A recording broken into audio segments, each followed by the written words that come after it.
Did you see to the most recent Change My Mind on the wall? Huge fan, by the way. No. Well, I guess we can watch some of that one, Mr. Jerks, huh?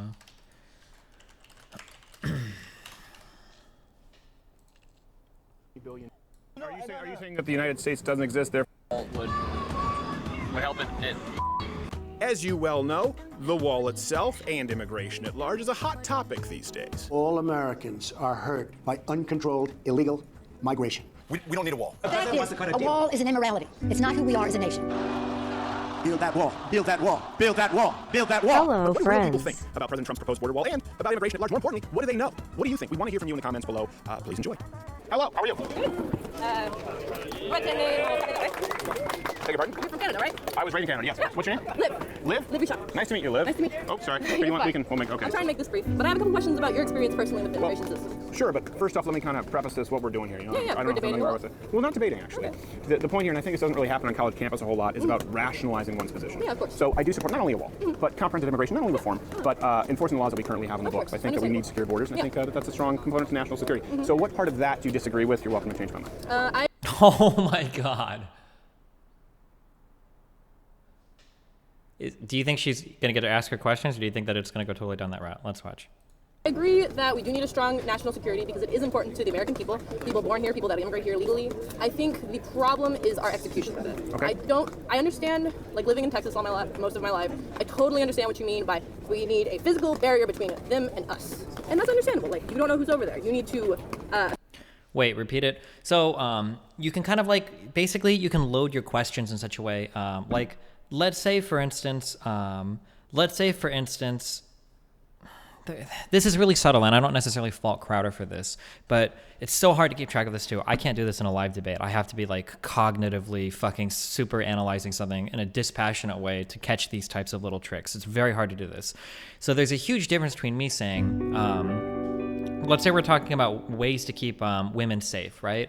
There's a huge difference between saying something like, I want to keep women safe, so we should give them katanas, versus I think a good way to keep women safe is to give them katanas, right?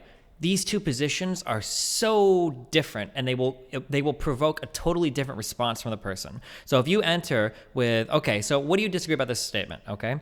I want to keep women safe by giving them katanas, versus like, I want to keep women safe, and a good way to do that is giving them katanas, right? In the first one, you've kind of like married your conclusion to your question, right? Like, well, I want to keep women safe, and you want to keep them safe, and katanas will keep them safe, and like, fuck, like, I don't even know what I'm arguing against right now. Like, well, hold on, like, I do want to keep women safe, like, so how do I, like, you get into this really weird thing where like, you have to be able to like, in the moment say, okay, I also want to keep women safe, but I don't think that the best way to do that is with katanas. I'm going to propose a second thing, right? A lot of people that talk about things like immigration reform will say, like, I think we need strong borders and we need good national security with the wall. Do you disagree with that? And it's like, well, fuck, wait, hold on. I mean, I agree with, we do need strong national security and shit. Fuck, but wait, is it the wall? Is the wall the best way, right? The question is like, obviously all of us, well, I assume most people want strong national security, and most people want laws that are written that can be followed easily.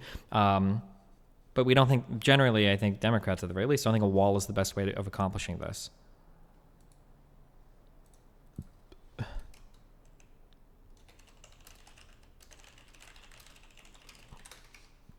Sorry. On the books. I think that we need secure borders, and I think that that's a strong component. We'll make, okay. I'm trying to make this brief, but I have a couple questions about your experience personally with immigration. Is that a form of begging the question? Kind of, but like, again, I don't necessarily blame Crowder for doing this. Like, you can do this like really unintentionally, but. Sure, but first off, let me kind of preface this, what we're doing here. You know, Yeah, I don't know if I'm we're with it. Well, not debating, actually.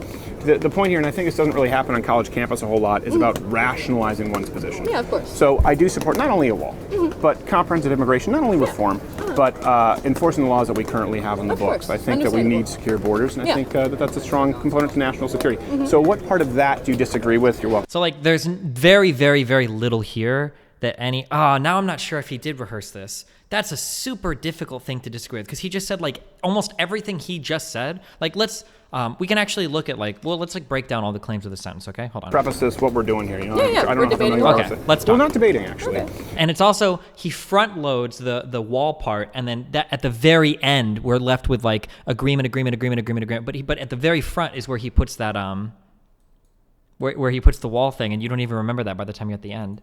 The point here, and I think this doesn't really happen on Here college we go. campus a whole lot, is about rationalizing one's position. Yeah, of Okay, course. rationalizing our positions, that's good. We agree so far. So I do support not only a wall. Okay. So I like how we don't even really talk with like, well, I do support, okay, not only a wall, okay? We just like tossing that in there when that is actually the central part of the discussion, okay? So we have the wall. We disagree with that, right? Well, we don't want the wall. But comprehensive immigration, not only Comprehensive immigration reform, yeah, everybody wants comprehensive immigration reform. So yeah, of course. reform, but enforcing the laws that we currently Enforcing laws we currently have, yeah, everybody wants that, of course, sure. have on the Of books. course. I think that we Understandable. need secure borders, and I Yeah. think We need secure borders, yeah, of course. that that's a strong component to national security. That's a strong component of national security, yeah, of course. So what part of that do you disagree with? You're welcome to change my mind. So the correct answer is, I agree with everything you've just said, but I don't think that you can adequately demonstrate that a wall is going to serve any of the other purposes that you've stated. It doesn't help us enforce the laws in the books. It's totally irrelevant to that. It doesn't necessarily help us keep the border more secure, and I think we can demonstrate plenty of ways people can get in otherwise. And it doesn't seem to be in our best interest because it's a waste of money, right? Like that. But I don't think even I could think of that on the spot. I think I would get trapped by this question. I don't know. I hope I wouldn't. I'm not sure. I don't know.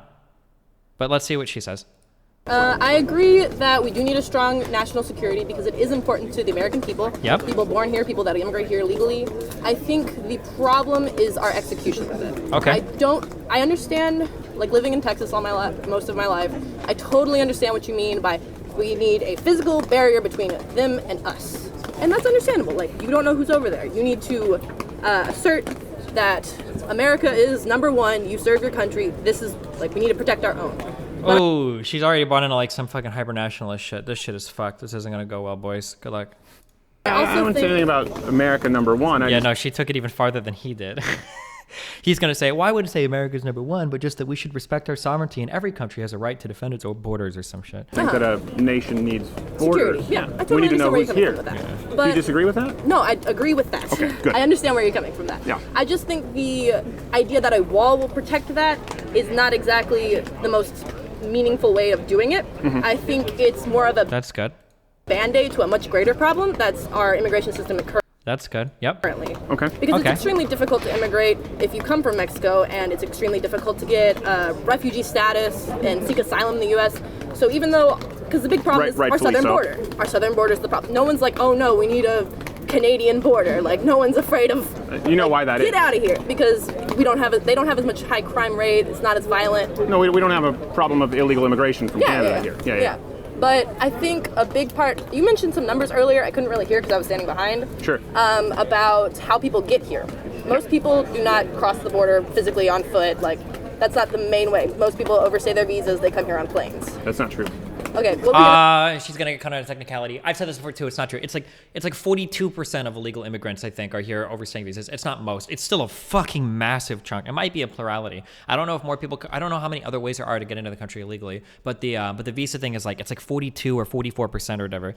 And she's gonna get numbers to stuck on support About this. 42% are overstayed visas. okay. And the other. The rest, cross the border okay, illegally. okay, and Enter illegally. What are the not on the books. demographics of those people? I'm just curious. Does anybody have an article for how people get here legally? If 42% overstay their visas, I doubt every other person crosses the border legally. There must be other ways to get into the country illegally.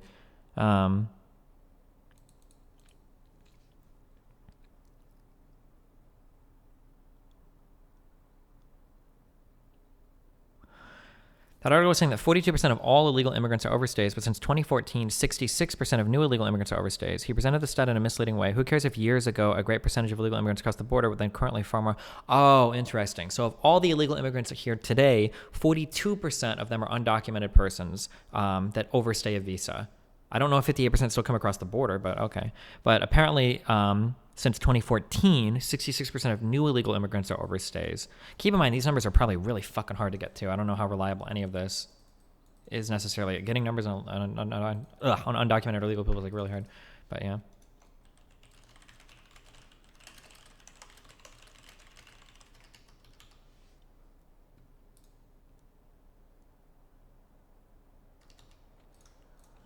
Do you know? I couldn't care less. Okay. Why does that matter? Wait, why does that matter? Hold on. Anyway, most people overstay their visas. They come here on planes. That's not true. Okay, what were your numbers to support It's that? about 42% are overstayed visas. Okay. And the other... The rest, yeah, cross the border Okay. illegally. Come in, And enter illegally, what are the not on the demographics books. of those people? Do you know? I couldn't care less. Okay. Why does that matter? I think the biggest part for that would be the refugee status, people that are seeking asylum, Okay. and that they are... I can't tell if she was trying to trap him there or what the purpose of that question was. What is what did she say? What are the ethnicity or what are the demographics of that? just so desperate that they don't have a choice. Okay. Are you aware what classifies You have to refugee be status? fearing for your life, correct? No. Okay, what is it? You have to be demonstrably oppressed, typically under a regime who are systematically oppressing you for your faith or race or creed. And if you look at international law, it's the nearest nation that could possibly accept refugees is required to under those laws. None of which would apply, of course, to Mexico to, like, or cartel victims and stuff like that. Okay. No. I see what you're saying. No. Yeah. No, not Nope. like cartel victims. No. Yeah. So they would not apply for visa for that.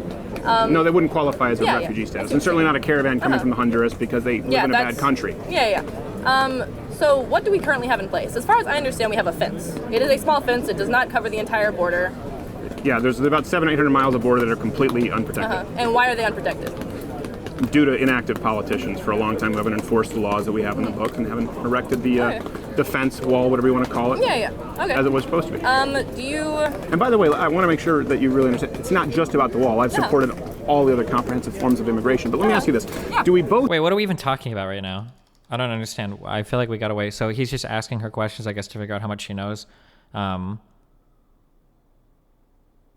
I don't know what talking about refugee status has to do with whether or not building walls an effective means of doing anything at our border. But both agree that we need to enforce... stronger- we need to know who's here legally. Yeah. Okay. And do we both agree that we need strong borders as a Yes. country? Okay. Just execution, I think, is where we differ. Okay, execution is where we differ. Because you were saying asylum seekers and you were kind of talking about, which, these people Who are we not... should let in, and like, Right. I definitely agree that they should come through legally, but when push comes to pull, I can totally understand where they're coming from. I just don't think that those are the people that will be kept out from the wall. Or those will be the people that are kept out from the wall. The people that we're trying to keep out won't be. So you think that I don't think refugees, asylum seekers will be kept out? Is that I what you're think saying? those would be the more likely just because they're so weak. The people that are most strong would be... this is stupid. They can still get through. Even if we had a wall, they'd still be able to apply for refugee or asylum status and get through and processed or whatever. It's just a bad argument. the So cartels. would you mean like Christians in Syria? Is that what you'd be talking about? More or less. I mean, not specifically them because... Christians in Syria I think those people probably get referred to the U.S. from the UNHCR or HRC. Is it UNHRC, the Human Rights Commission or Human Rights Council? That has nothing to do with the wall. There's no wall to protect or against them. Right. Well, that's a big problem. We don't. We're a big country, and we're not necessarily just protected by the ocean and a very small border. Yeah. But when we're talking about refugees, that would qualify, like a Christian in Syria. Yeah. Okay. Yeah, good. definitely, of course. Yeah, and I would agree. Or- Christians in Syria. Yeah, they need help. They need help. Right. Yeah. No one's helped them, by the way. Yeah, I'm aware. Yeah. Well, how are you aware?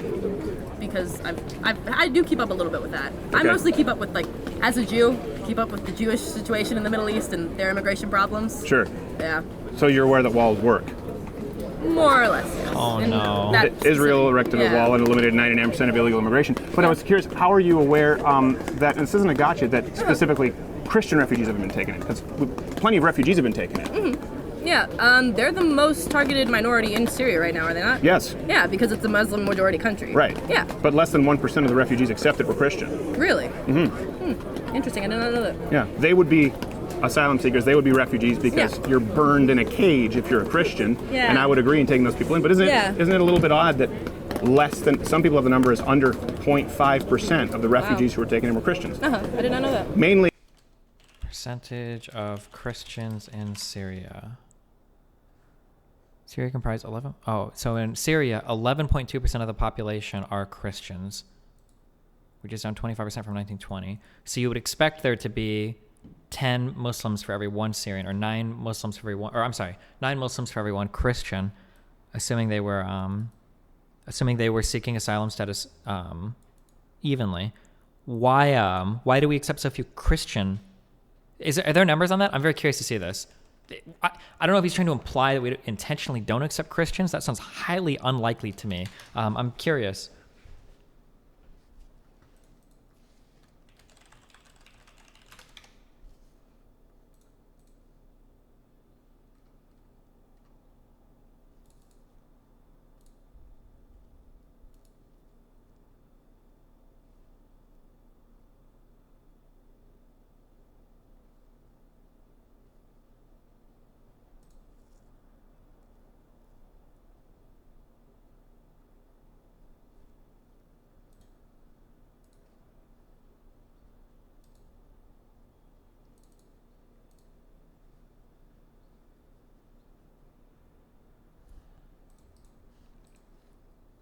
Okay, we'll check this. Hold on one second.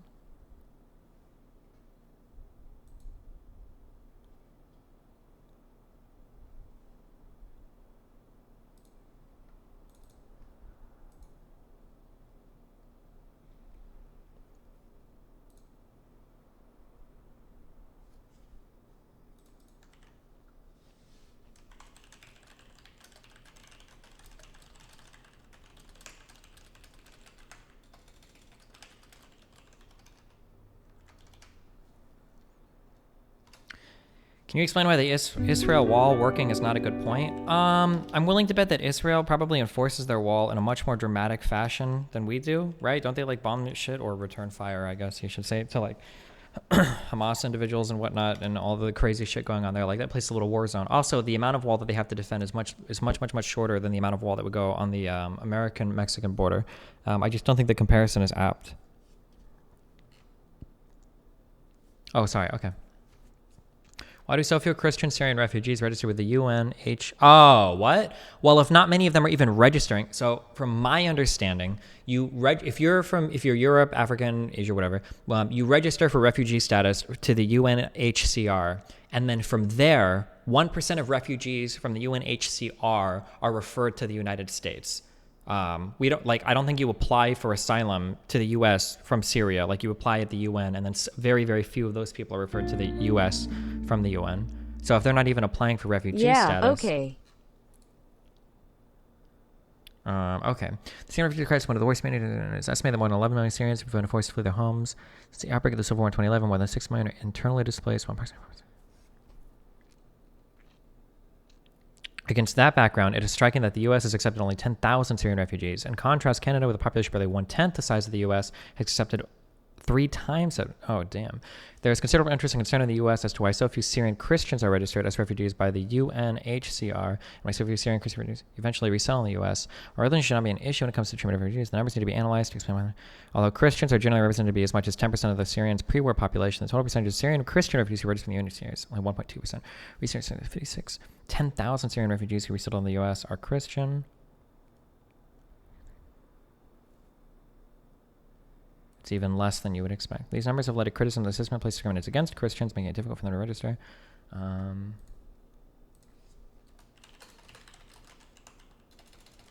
on.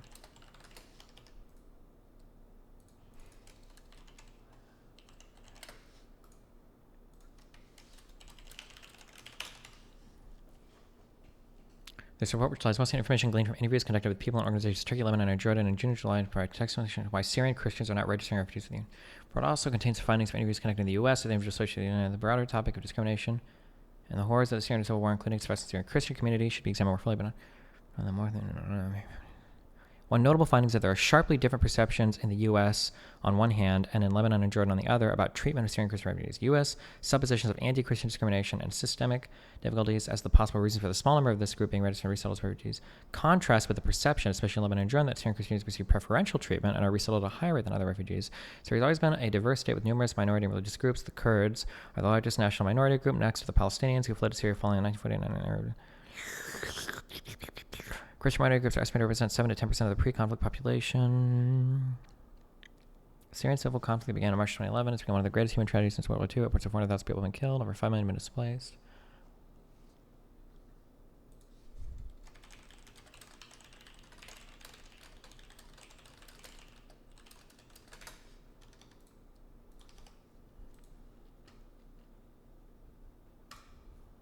Control F, critical question. Why are there so few registered Christian refugees? The majority of those interviewed for the purpose of this report asserted that the Assad regime does not threaten Syrian Christians in the same way it threatens others. The ruling Ba'ath Party and the Assad regime are avowedly nationalistic. Many of the Syrian Christian refugees interviewed in Lebanon, including some initially supported the opposition, expressed fear that rebels in Syria appear to have become increasingly more dominated by Islamic radicals, leaving little place for them in the opposition. The rise of new opposition or rebel groups, including Jabhat Fath al-Sham, the rebranded Jabhat al-Nusra, Jabhat al-Nusra, and of course the Islamic State of Iraq and the Levant, make the Assad regime appear less of a threat to Christians in comparison. Wait, but I thought all Muslims wanted to kill all Christians. Are you telling me that it might not necessarily be that simple? That doesn't even make sense. Why would ISIS fight against Assad? They're both Muslims. Shouldn't they love each other? Doesn't even make any sense. They should all be killing Christians, I thought. I don't get this. Guy must be a liberal. Most Syrian Christians are urban and lived in Aleppo, Damascus, Homs, and smaller cities such as Tartus and Latakia. Wadi Nasara, or the Valley of the Christians, isn't... Who the fuck was that? Oh, did Miscreant lose this game? Uh-oh.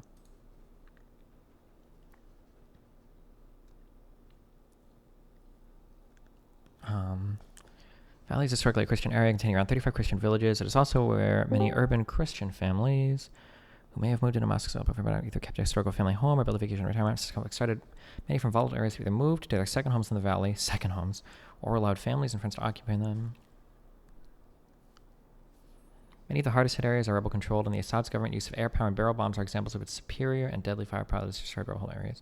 Some Christians have been returning even to devastated cities' homes, but very few of them have registered with the UN, mostly because they plan on returning eventually to Syria. In June 2016, the bishop stated that about 100 families. Characteristics common among Christians in Syria explain why their numbers are low and registering as refugees and applying. Okay, so not that many Christians are registering basically with the UN because they don't necessarily see the Assad regime as threatening as the other Muslim groups. Okay, what is Stephen Crowder's answer to this?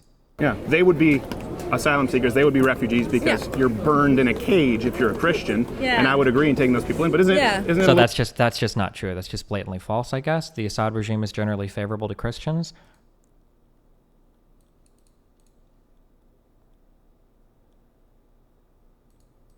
Christian refugees haven't been taken in, because plenty of... Well, let's see. Okay, violence against Christians in Syria. Hold on one second.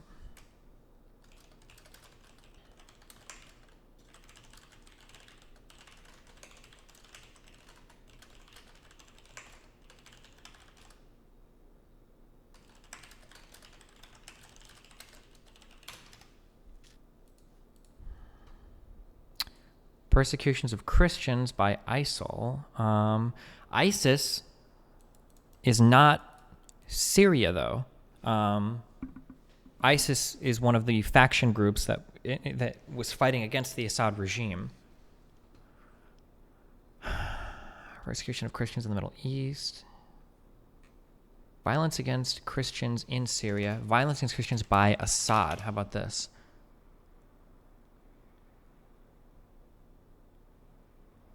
Syria's beleaguered Christians, the BBC. Syrian's Christian community is one of the oldest in the world, going back 2 millennia.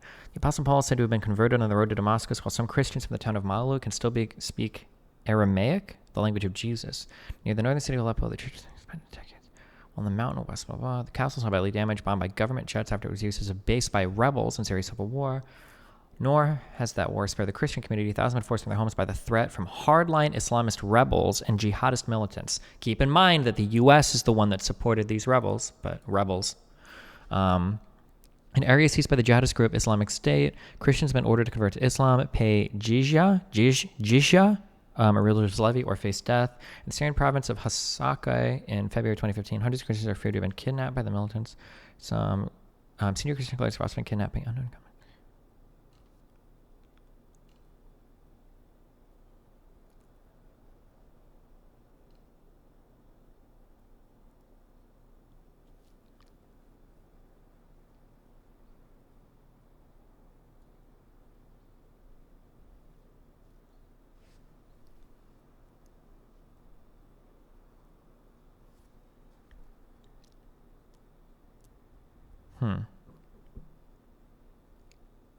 Despite their minority status, Christians have long been among Syria's elite. They have been represented in many of the political groups which have vied for control of the country, including the secular Arab nationalist and socialist movements, which eventually came to the foray.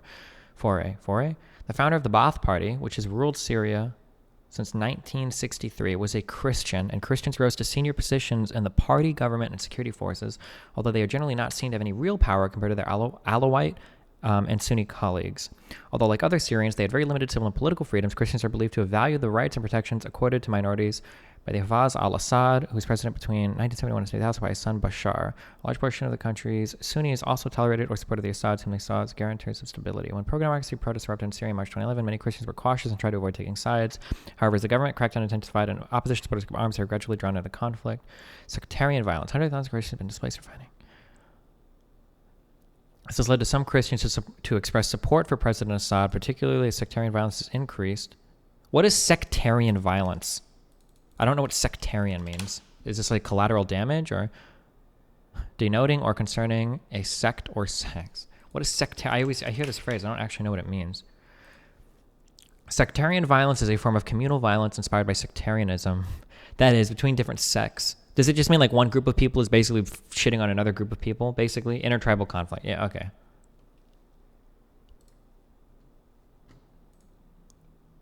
Oh, what'd you place? What are you at, buddy? I was in promos to like gold or whatever, but I didn't get it. Wait, are you in silver right now? Yeah, I'm still silver 1. See if it lets us. I don't know if it will. You might have to be gold something. I think it has to be gold, but yeah. It's a dream.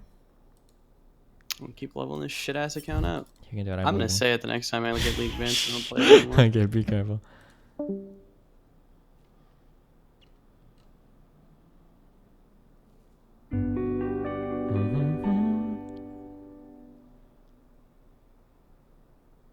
Okay, gotcha. So then this makes sense then.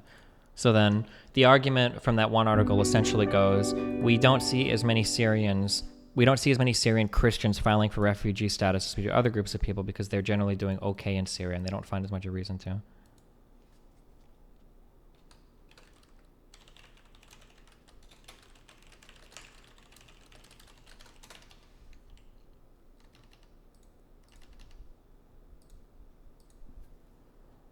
Refugees have been taken in. Mm-hmm. Yeah, they're the most targeted minority in Syria right now, are they not? Yes. Yeah, because it's a Muslim majority country. Right. Yeah. Oh, so that was so stupid. Fuck.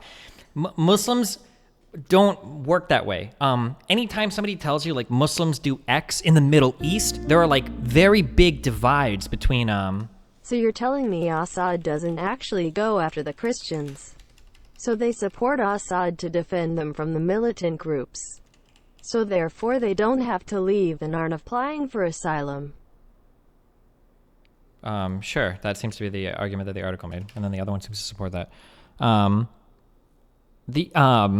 This, like, nothing in the middle, I don't understand how anything in the Middle East can ever make sense to you if this is what you believe, right? Like, why are there groups of people fighting each other in Iraq? Like, all of them are Muslims. It doesn't make any sense. Like, why do the Gulf states, they're all Muslims, why don't they get along with, like, Iraq, Iran, and Syria? Like, everybody's Muslim. It doesn't make sense. Shouldn't they all love each other and then just shit on Christians? Like, none of it, yeah, I don't know.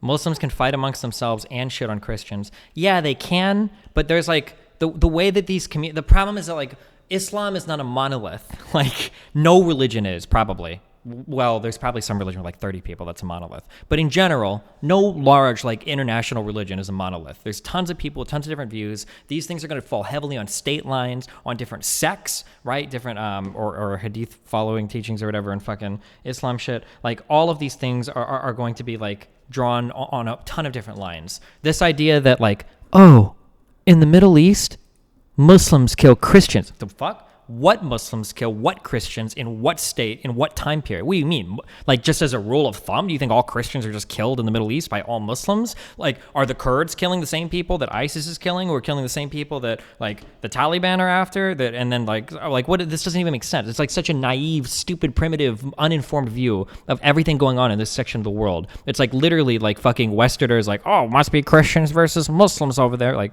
the fuck does this even mean? It's so stupid. Sorry. Okay. Sure. Yeah. So you're aware that walls work?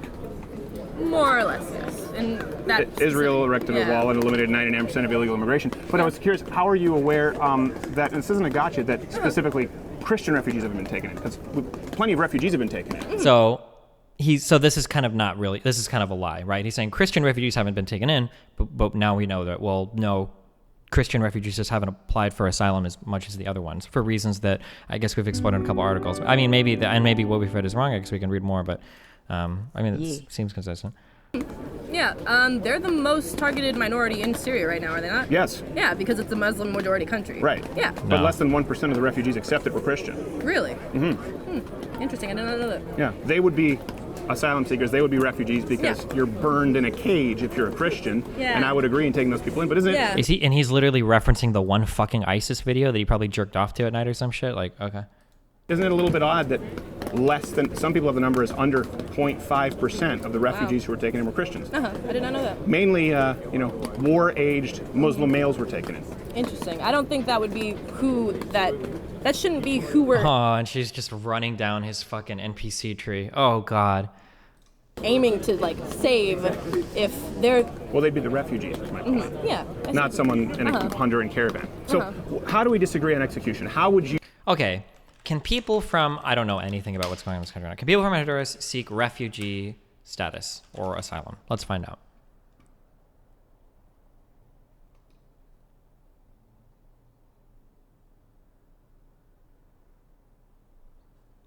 This is voanews.com. I have no fucking idea what this means. The UN Refugee Agency indicates Washington is on shaky legal ground in barring Central American asylum seekers from entering the U.S. The UNHCR reports people fleeing persecution and violence have a right to international protection. The UN Refugee Agency does not question the sovereign right of any nation to control its borders, but it does say international law governs the way countries must behave towards refugees and asylum seekers. The UNHCR says it recognizes the arrival of thousands of Honduran migrants and the caravan at the U.S. will be overwhelming, but... spokeswoman Charlie Yaxley says closing the borders to the caravan is not a solution and will likely cause harm to those who have legitimate fear for their lives. We wish to reiterate and underline that any individuals within the group that are fleeing persecution or violence, they need to be given access to territory and they need to be allowed to exercise their fundamental human rights to seek asylum and have access to refugee status determination procedures, he said. Yaxley says this principle is not only set out in international law, but is also part of the national legislation of all countries concerned. He says it is important for governments to follow the law. He tells VOA the U.S. has not always stuck to the letter of refugee law. I think there's been well-documented some of their issues around the separation of the children in the U.S. We've repeatedly called families not to be separated, for detention not to be used. Working in the meantime, the Geneva-based International Red Cross Foundation supports Red Cross volunteers across the country. It says there. Okay. How do you seek refugee status, United States? What do you need for it to happen?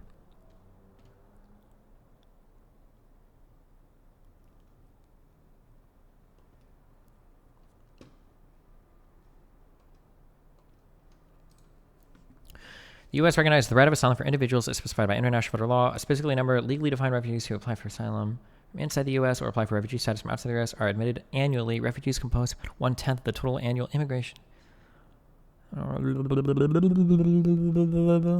Asylum has two basic requirements. First, an asylum applicant must establish that he or she fears persecution in their home country. Second, the applicant must prove that he or she would be persecuted on account of one of the 5 protected grounds: race, religion, nationality, political opinion, or particular social group.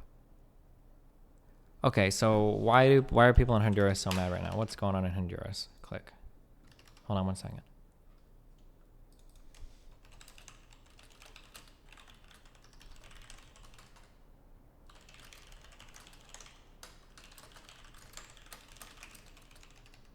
Go to the actual U.S. Immigrations and Customs site. I mean, the wiki is probably sorting it. Why is everyone in Honduras so mad right now? I don't know fuck all about anything fucking south of the equator. I don't even know where the fuck Australia is. Okay. Actually, Central American. I don't even know if this is south of the equator. Country. Honduras. Hit me up with some news, fam. Judge finds Honduras lawmaker guilty of defamation case. Political unrest in Honduras. Squash. I don't give a damn. Miss me with that shit, fam. Is that north of the equator? All right, well, they're south of the border. South of the wall. South of the wall. That's where the new equator is going to be.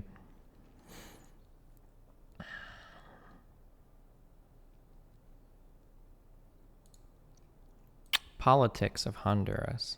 Honduras. I can't pronounce shit. All right. Fuck rolling your R's. Why the fuck are people in Honduras seeking asylum in the United States? Why are they so fucking mad right now? Can somebody tell me? Or somebody link me something I can read? Hold on 1 second.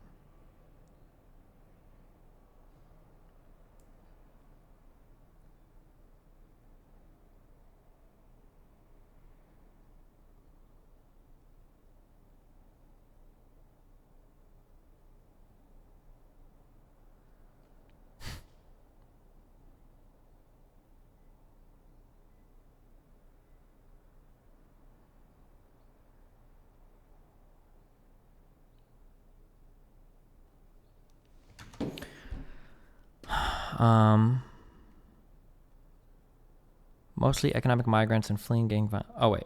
Mostly economic migrants and fleeing gang violence. Isn't the murder rate retardedly high? Okay, wait. Wait. Why do Honduras seek asylum? Why is Honduras seeking asylum? The migrant... fuck!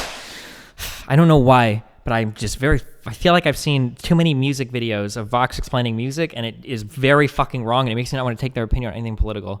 Oh, God.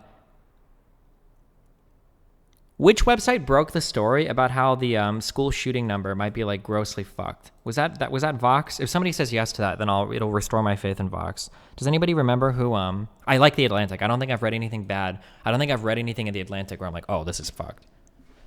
Was that NPR? Oh, okay. NPR is also. I haven't read anything bad about NPR either. Okay, today's migrant flow is different. Poverty has driven many previous waves of migrants from their homes. What's new now is the rise of gangs.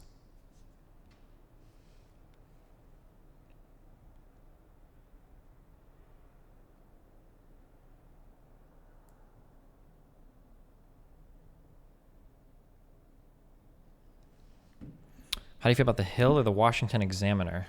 I think the Hill is okay. The Washington Examiner, I think, is okay. It has an iffy sounding name, but I think it's okay. I'm not sure. I don't have strong opinions on that. Killing with one attempted gang recruitment, rape, harassment by police officer, death threat over an outstanding extortion payment amid the justified uproar. The determination often lost are the reasons many Central Americans leave their homes and are prepared to brave the perils of the journey north. In the first place, families arriving at the border from countries like Honduras, El Salvador, and Guatemala leave behind a myriad of stories, many of them connected to the homeless plague of armed violence. Historically, Central Americans have tended to migrate for economic reasons since the end of the internal armed conflicts in El Salvador, Guatemala, and Nicaragua. One day I'll spend a whole stream learning how to roll my R's, okay? Nicaragua, which together displaced almost 2 million people in the 1970s and 1980s. Thousands of Central Americans traveled to the U.S. to escape economic misery in their war-torn states. In the 1990s and early 2000s, the U.S. saw recognized today's microphone is very different. Seeking to pursue the American dream in the U.S., who has sent home a couple $100 each month to their family. But the crux... Wait, hold on. Hey Gonzalez is this is a Spanish person in chat, right? The guy that links the K shit all the time. He says that people are saying you only roll double R's. I'm like 99% that's not true.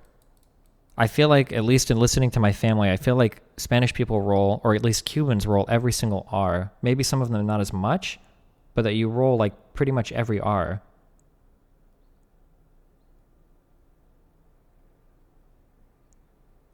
There's a hard roll and a soft roll. Like, I think even for Bella's last name, I think I've heard that name. Wait, I don't know if that's public, actually. And that has an R in the middle of it, and it's just a single R. Double R's are different, unless it's the first. You roll a dice. Isn't it a die? See, por favor. Oh, yeah, no, that wouldn't... No, you would never roll them at the end. Don't you roll them in the middle? Is New York Times out as a source, or is this a good... New York Times... The New York Times and the Washington Post generally put in good work, are usually, like, pretty reliable. And CNN, they hold their people... Or at least from what I've seen, they hold their people very fucking accountable. Por favor. Wait, do they roll their R's at the end of those words? No fucking way. Por favor.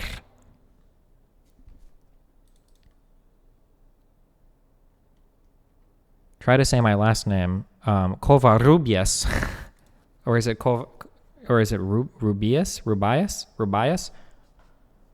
No, it's E. But I don't know what the accent is.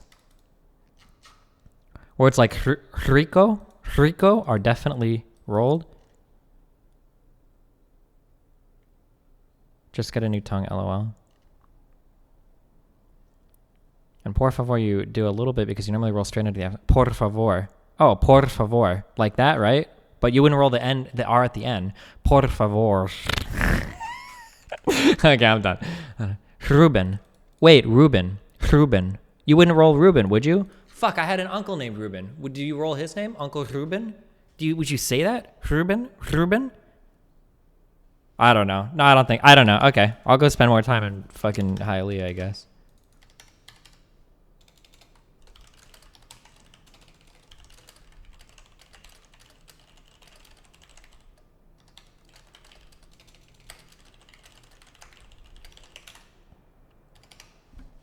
Ruben?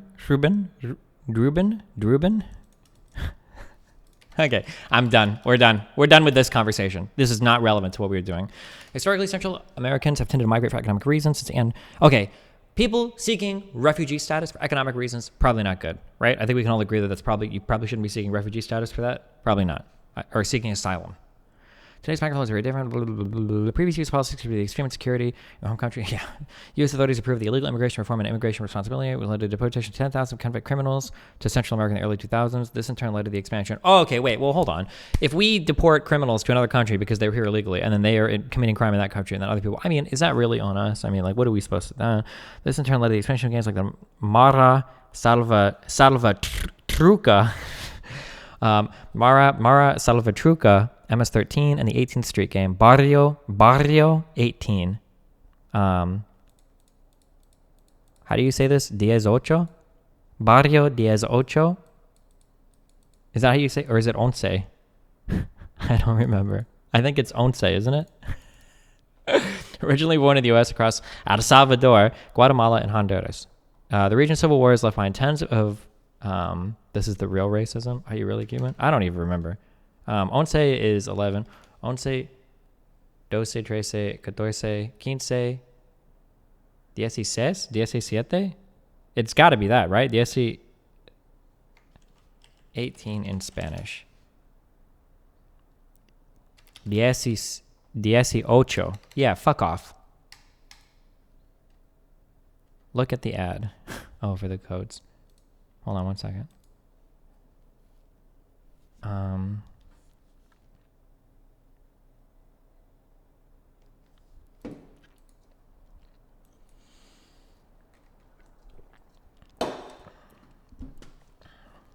Okay, the region's civil war has left behind tens of thousands of young people from broken families. That reality combines policies of mass incarceration created the new monsters to these gang problems. For the first years, they take about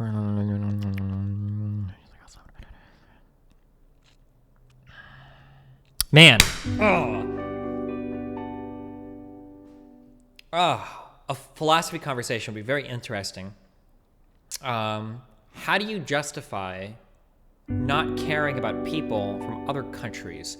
I want to know what the moral framework is of somebody. Not the moral framework, I guess, but what the moral foundations are of somebody. What would we could probably figure it out, right? How would somebody like Steven Crowder do it? He would say, you should have a care for all people. However, you can't reasonably care for the entire world. And then at some point he would have to make the concession, you should prioritize care for your people in your country over foreign people's. If taking in foreign people's is going to hurt your own people, then that should be avoided, would probably be the argument, right? And then he would say, and then you would make the counter argument, well, if we can suffer a little bit of economic disparity or a little bit of economic displacement in order to take in some people to literally save their lives, at some point, wouldn't you have to make a concession there? We can make hypotheticals that he would be forced to concede. So, for instance, if we could accept 10 million people at no economic detriment to the U.S. and save all of their lives, would we do so? I think he would probably say yes to that. Otherwise, we would force him to step back and reconstruct his ethical system, right? He would have to say, okay, well, no, hold on. I actually don't give a fuck about people outside of our country. And I don't think he would say that. So he would say, okay, well, yeah, at no cost. But then he would say, but the problem is illegal immigrants or asylum seekers have a great cost to the United States. that would be, and then the argument would become, well, what is the cost of taking in an asylum seeker? Which is a fair argument, right? That would be,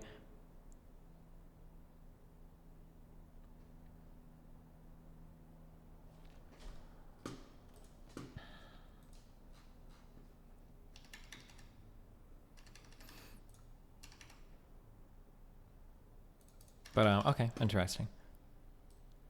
Which I feel like would be a really hard argument. Refugee crime rates United States aren't they insanely fucking low? Not immigrant, but refugee.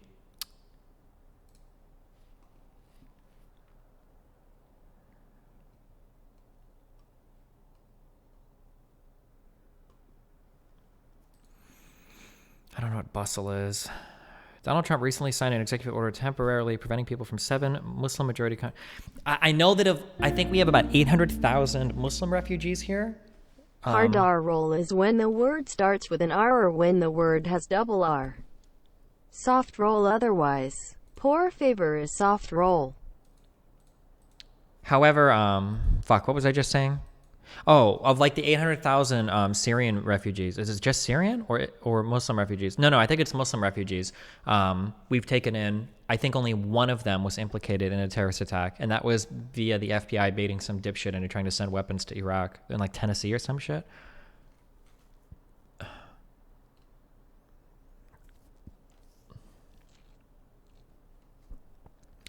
The Cato Institute reports that no one from any... Cato Institute is very libertarian leaning, so they're always going to be super pro-immigration. Just careful of that. That's not to say that all of their research is wrong, but not just refugees, but no one at all has killed anyone in a terrorist attack on U.S. soil in the past 40 years. Last summer, Republican Jeff Sessions published a list of individuals convicted of terror cases since 9/11. Of the 580 cases mentioned, Sessions argued that at least 380 were foreign-born. The U.S. Cato Institute pointed out, however, that not all of the convictions on the list pertain to terrorism, and not all the terrorists pertain to incidents on U.S. soil. So given the pervasive alternative fact... 85,000 refugees and asylum seekers entered the U.S. in fiscal year 2016. Are you sure 800K sounds like way too many?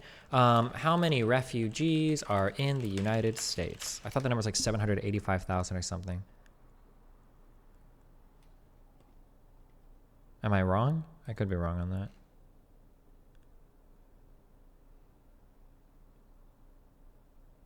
About 3 million refugees have been resettled in the U.S. since Congress passed the Refugee Act of 1980. And I think about 800,000 of them are Muslims, aren't they? Fuck, I wish I could remember where I got this number from.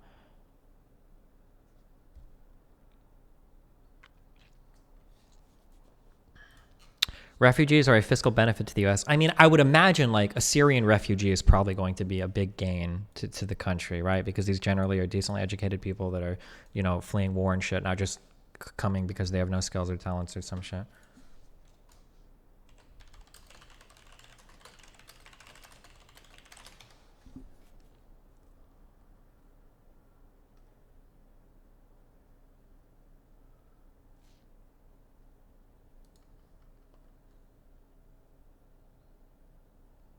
Fiscal cost of refugees aged 18 to 45 years since arrival. Taxes paid. Ooh, this is only keep in mind, this is only the fiscal impact, not the economic impact either. Well, the economic impact is almost for sure going to be completely positive, right? Driving up labor, driving up consumer demand.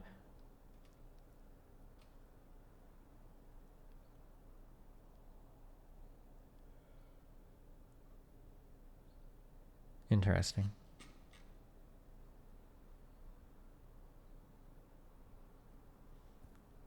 Okay, sorry. Here is the data you asked for a long time ago.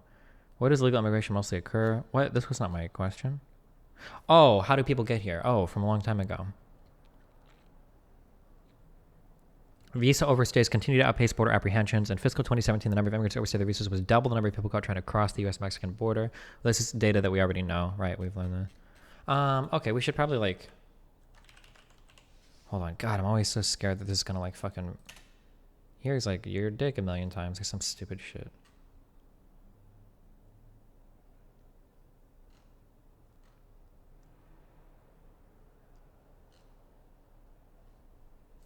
Oh, okay, we're good. Sorry. Wait, right? Okay, take a note. Oh, okay, yeah, we're good.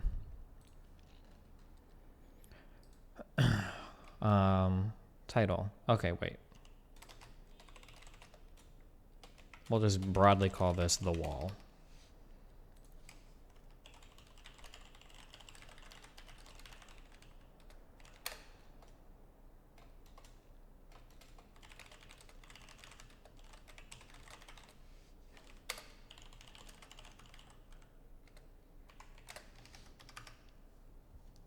Can you make your research spell? This is just my Google keep. All right, I just keep. I just keep stuff in here.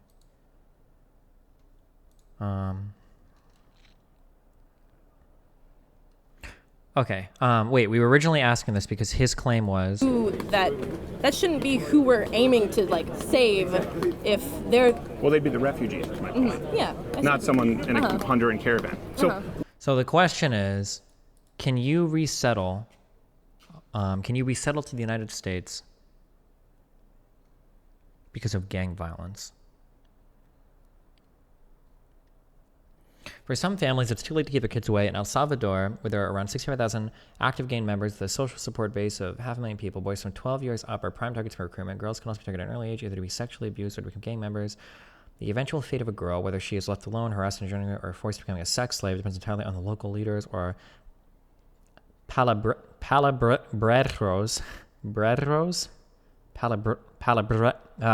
who run the local cells, or cliques of the two largest gangs, MS-13 and Barrio 18. Is that really what they say? Barrio 18.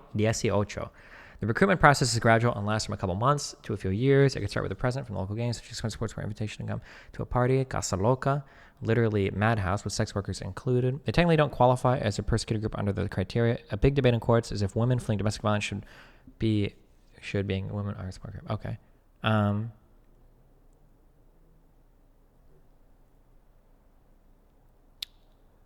Interesting. This would be an interesting ethical discussion as well. If somebody is fleeing their country and coming to our country due to gang violence, should we grant asylum to those people? Why or why not? I would love to hear somebody like a conservative say yes or no to that question. If they say no, because refugees tend to be a big detriment to the country, then you would have to get into an argument over the specifics, I guess. Is there a link between refugee... Okay, New American Economy Research Fund. What is New American Economy? Hold on.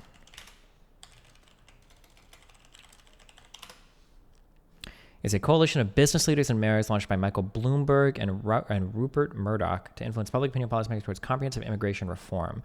NAE will enable mayors and CEOs to demonstrate to policymakers the vital role that immigration plays in our economy by publishing studies, conducting polls.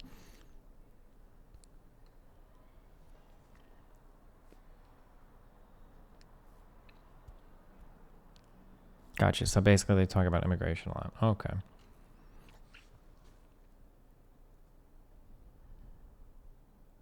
It's a mistake to talk about it. We already have international agreements. It's regression to talk about why we take refugees, just like it's regression to talk about why black people shouldn't be slaves. Well, wait, no. Because this isn't right now, right? This is something that's being contested, is whether or not we should take a refugee because they're being displaced by gang violence. Is that legitimate, or is that right?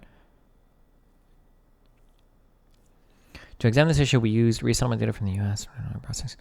10 cities in the U.S. received the most refugees relative to the size of their population. We then look at what happened to both the overall crime rates over the same time period using detailed data available to the Federal Bureau. This revealed a telling pattern. Rather than crime increasing, 9 out of 10 of the communities actually became considerably more safe, both in terms of their levels of violent and property crime. So people are resettled in an area, and that area commits less crime. Surely the study would take into account crime per capita, right? Destiny, he is wrong. Oh, the guy in chat that was just talking, right? This includes places like Southfield, Michigan, a community just outside Detroit, where violent crime dropped by 77.1%. Decatur, Georgia, a community outside Atlanta, experienced a 62.6% decline in violent crime. Percent change in violent crime rate, percent change in property crime rate, percent change in violent...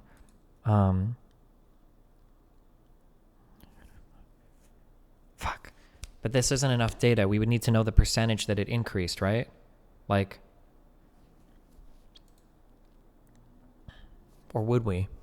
If 100 people were living somewhere and I brought in 10,000 refugees and the violent crime rate had a percentage decrease. No. I guess if these are measuring it as an overall percentage of the population, if there's a decrease, then that would say that the newly incoming population is committing less crime, right? This is enough data for this? It says relative to size. Well, it would have to be if it's talking about it in percentages, right?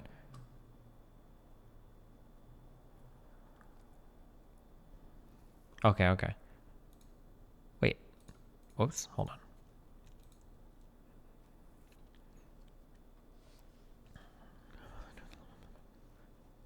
Also, this is checking violent and property crime. Maybe there are other types of crimes that increase, I guess, if we were to try to dig for other stuff, but violent crime, criminal experience.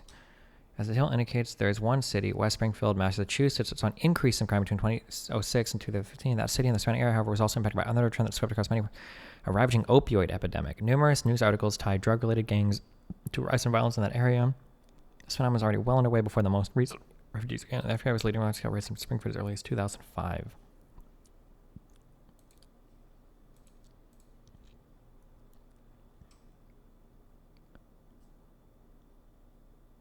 What is the IZA Institute of Labor Economics? Okay, I'll bite the conclusion of this. We'll check this out. We're also more background data on the cities we studied as well as some basic resettled there. As the figure demonstrates, all the cities, including the smallest ones, to roughly 2,000 more. These refugees were from a range of countries including Burma, Somalia, and Iraq. Jesus, these cities resettled so many fucking people. Holy shit, why?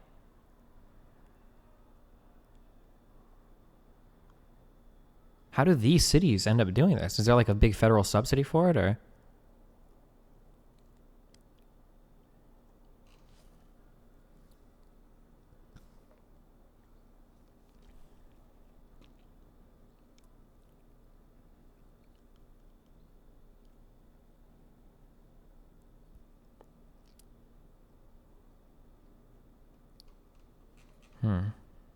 Okay.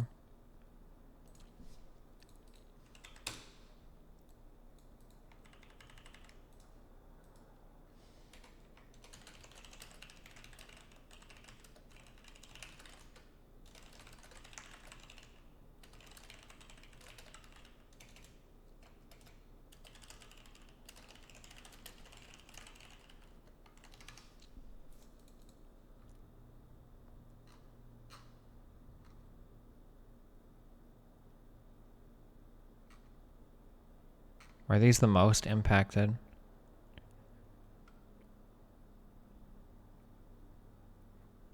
Okay.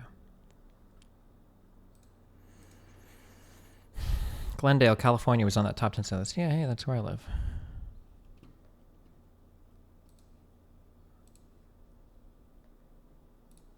Okay. So, yeah, refugee settlements, areas more prone to crime. Just give me a goddamn conclusion. Ain't got time. Refugee flows around the world have been on the rise in response to growing incidents in international crises, yet the welcome received by refugees is very worldwide in the United States. Growing express concerns regarding their impact on public safety and the possibility they might bring with them terror and crime. In the study, we attempt to take a first step on assessing if there are empirical evidence. To that end, we use city-level data mapped onto county-level data from the Refugee Processing Center of the Bureau of Populations. The analysis, which exploits the geographic and temporal variations of the distribution of refugees, reveals that overall refugees do not seem to have a significant impact on local crime rates. Qualitatively, similar results are obtained when we limit our analysis to refugees from the 7 banned countries listed in President Trump's original January 27, 2017 executive order. Protecting the nation. Oh, shit.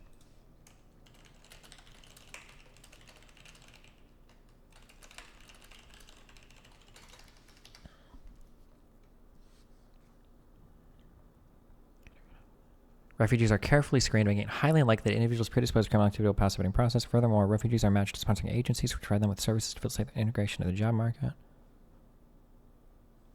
Traditional conservative argument against that is that asylum policies were created to address the World War II situation of denying Jews asylum, and it's not applicable to economic domestic violence. Well, but like the thing is that like, well here, because first of all, I'm a moral nihilist, okay? So if I really wanted to, I'd say fuck it. But these people present themselves as good people, and they see themselves as good people. I don't see myself as a good person. I don't give a fuck about this shit, okay? But if Steven Crowder sees himself, especially as a Christian, okay, somebody who is morally virtuous, somebody who's righteous, and if I can demonstrate to somebody like, hey, look, we take in refugees, they have no net drain on the economy, they have a positive impact fiscally and on the economy, and we prevent them from suffering or enduring further violence, how the fuck can you say, no, keep this person out? Like, on what moral ground can you stand on to say that? Man, that feels like you would have to go back and you would have to change one of your rules, one of your foundational moral beliefs. Like, it would have to change from like all human life is worthy of protection or something into something like only cut life from your nation, or like only people from your nation. There's like a tier class of like people that you care about, like America first, and then other people are kind of like similar to animals, right?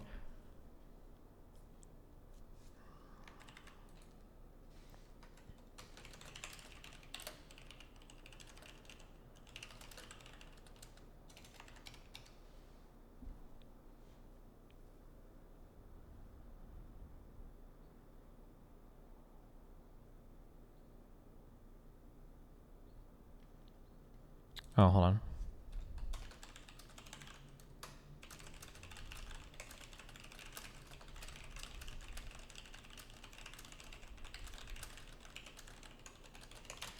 Isn't the U.S.'s involvement in overthrowing Latin American governments relevant too? Too much history. For them, I wouldn't want to do that. I wouldn't want to go into that shit. Like, we've already demonstrated, like, when we're at the point where we're saying, like, all Muslims in the Middle East kill all Christians in the Middle East, like, or even, all, like, I don't know, I feel like we're already past, like, any kind of conversation like that. I'd rather do something, like, the thing is that, like, I like to look for simple arguments that are very airtight and very easy to defend, right? Like, I feel like if I can present an argument to you where it's like, hey, listen, people come here, they can help the economy, and we're saving their lives. Why don't you want to do that? Like, I feel like the onus is on you to make a very, very evil argument. Like, you have to do something that is far outside the boundaries of what you should be morally comfortable doing. War-aged Muslim males were taken in. Interesting. I don't think that would be that shouldn't be who we're aiming to like save if they're... Well, they'd be the refugees, is my point. Mm-hmm. Yeah. Not someone in a Honduran caravan. So how do we disagree on execution? How would you agree that we need to enforce our current immigration laws? Yeah. You agree that we need a strong border? I think... Fuck that. Fuck enforcing law. People that stand by that rule of law shit. Some laws are good. Some laws are fucking shit. If the law is shit, fucking change it. Don't be married to a fucking law. Laws are ideas, and laws are not like the foundation of which we build our morality, right? Morality is the foundation of which we build our laws. And if our morality or our values change over time, then the laws need to change to reflect that. I would never appeal. I don't think I would ever appeal to the law. I mean, I guess like, fuck, is X skills me in here? Fuck, he is. Okay. I guess you could appeal to the concept of rule of law, right? Although I think that that's a harder argument to defend, because just because you let rule of law fail in some ways doesn't mean that you let all rule of law fail, right? And the example that I would say, because that's what X skills me say. X skills me would say, okay, well, Destiny or Steven, if you want to have a country, you need to have some laws, right? Even in my moral system, laws are an essential cornerstone of my moral system, because I need to enforce other people to act in ways that's advantageous to me, right? So we have laws against murder, laws against thieving, etc. And then the argument would be, well, you have to have some laws in your country, so we do have a country of laws, and you must respect the rule of law, otherwise everything falls apart. But I think my response to that would be something akin to like, not all laws are created equal, and as our values change over time, like some laws can be disregarded, and then hopefully eventually change. So for instance, things related to marijuana, things like speeding, things like gay marriage, right? That these are laws that we disagree with, and then we kind of civilly disobey them, and then we disagree with them, we change them over time. And I would argue that like our immigration has caught up to that point. Haven't you already stated that you agree with enforcing immigration laws, though? Well, okay, kind of. So that means different things to different people. If, like, enforcing immigration laws, assuming the laws are good, is probably good. But sometimes when people say we should enforce the laws on the book, you're like, well, yeah, I agree, we should enforce the laws. Like, okay, we need to deport all 13 million people. It's like, whoa, hold on, wait, because I don't know if because technically somebody could say that, right? Well, that's what enforce the laws means. We need to deport every single illegal immigrant. It's like, that's not realistic. That's never gonna fucking happen. It would be a huge shit show. It'd be a fucking disaster. Like, it's not gonna fucking work, right? So I don't. If that's what you mean by like enforcing the laws, then like, nah, not really. It's kind of dumb. I mean, generally, I'm always in favor of enforcing the laws if the laws reflect what I agree with. But if the laws don't reflect what I believe in, then I don't really care about. I guess for me personally, I never really consider a law in terms of like what I want to do or not want to do. It's more like, does this comport with like my moral sense, and then how much trouble am I going to get for doing it?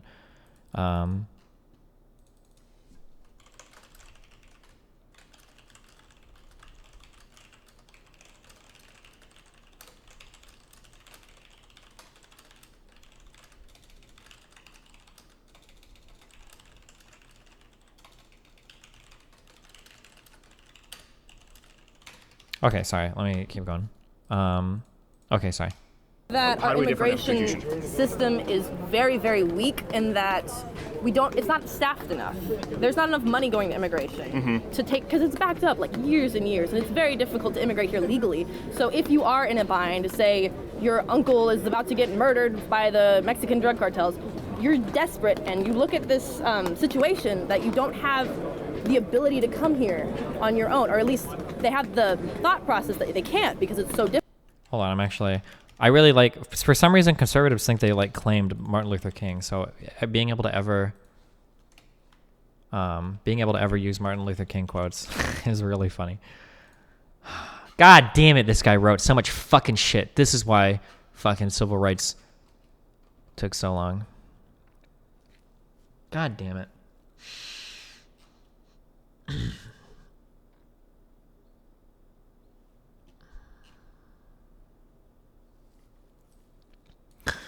My dear I'm not going to do that. Does that count? You know you can't do black face. Can you do black voice? Can you do MLK voice? Probably not.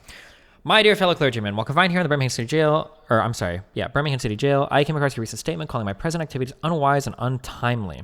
Seldom do I pause to answer criticism of my work and ideas. If I sought to answer all the criticism that crossed my desk, my secretaries would have little time for anything other than such correspondence in the course of the day. See, this is why I don't respond to your emails, guys. All you do is fucking shit on me all day. I ain't got time for that bullshit either. Hell yeah. I'd have no time to stream any video games. So since I feel you are men of genuine goodwill and that your subreddit posts are decently worded, I will try to answer your statements in what I hope will be patient and reasonable, at least as much as a YouTube video can be. Fucking got him. I think I should indicate why I'm here in Birmingham, since you have been influenced by the views which argues against outsiders coming in. I have the honor of serving as president of the Southern Christian Leadership Conference, an organization operating in every southern state. Holy shit. How much are we going to do here? This is a Hassan answer right now. With headquarters in Atlanta, Georgia, we have some 85 affiliated organizations across the South, and one of them the Alabama Christian Movement for Human Rights. Frequently, we share staff, educational and financial resources with our affiliates. Several months ago, the Philippine Birmingham asked us to be on call to engage in a nonviolent direct action program as such were deemed necessary. We readily consented. When the hour came, we lived up to our promise. So I, along with several members of my staff, am here because I was invited here. I'm here because I have organizational ties here. But more basically, I'm in Birmingham because injustice is here. Just as the prophets of the 8th century BC left their villages and carried their "Thus saith the Lord" far beyond the boundaries of their hometowns, just as the Apostle Paul left his village of Tarsus and carried the gospel of Jesus Christ to the far corners of the Greco-Roman world, so am I compelled to carry the gospel of freedom beyond my own hometown. Like Paul, I must constantly respond to the Macedonian call for aid. Moreover, I am cognizant of the interrelatedness of all communities and states. I cannot sit idly by in Atlanta and not be concerned about what happens in Birmingham. Injustice anywhere is a threat to justice everywhere. We are caught in an inescapable network of mutuality, tied in a single garment of destiny. Whatever affects one directly affects all indirectly. This basically reads like a Trump speech. I think they're about as well spoken as one another. Never again can we afford to live with the narrow, provincial, outside agitator idea. Anyone who lives in the United States can never be considered an outsider anywhere within its bounds. You deplore the demonstrations taking place in Birmingham, but your statement, I'm sorry to say, fails to express a similar concern with the conditions that brought about the demonstrations. I'm sure that none of you would want to rest content with a superficial kind of social analysis that deals merely with effects and does not grapple with underlying causes. It is just get married, black people. Where's Sargon at, boy? It is unfortunate that demonstrations are taking place in Birmingham, but it is even more unfortunate that the city's white power structure left the Negro community with no alternative. Ooh, that's kind of racist. He needs to update his language. We say the colored community now. In any nonviolent campaign, there are four... I'm just kidding. African-American community. In any nonviolent campaign, there are 4 basic steps. Wait, actually, you don't... Negro and colored are both equally not used anymore ever, right? Like, it would just be African-American? Both Negro and colored are considered, at least in the United States, are considered, like, offensive terms. Okay. In any nonviolent campaign, there are 4 basic steps. Well, what about Caucasoid? Never had anybody say that. Okay. I don't think black is, I don't think Destiny. I use colored. Don't say colored. You shouldn't say colored. That, like, you can only get away with saying colored and not being explicitly labeled racist if you're, like, fucking 70 years old. Yeah.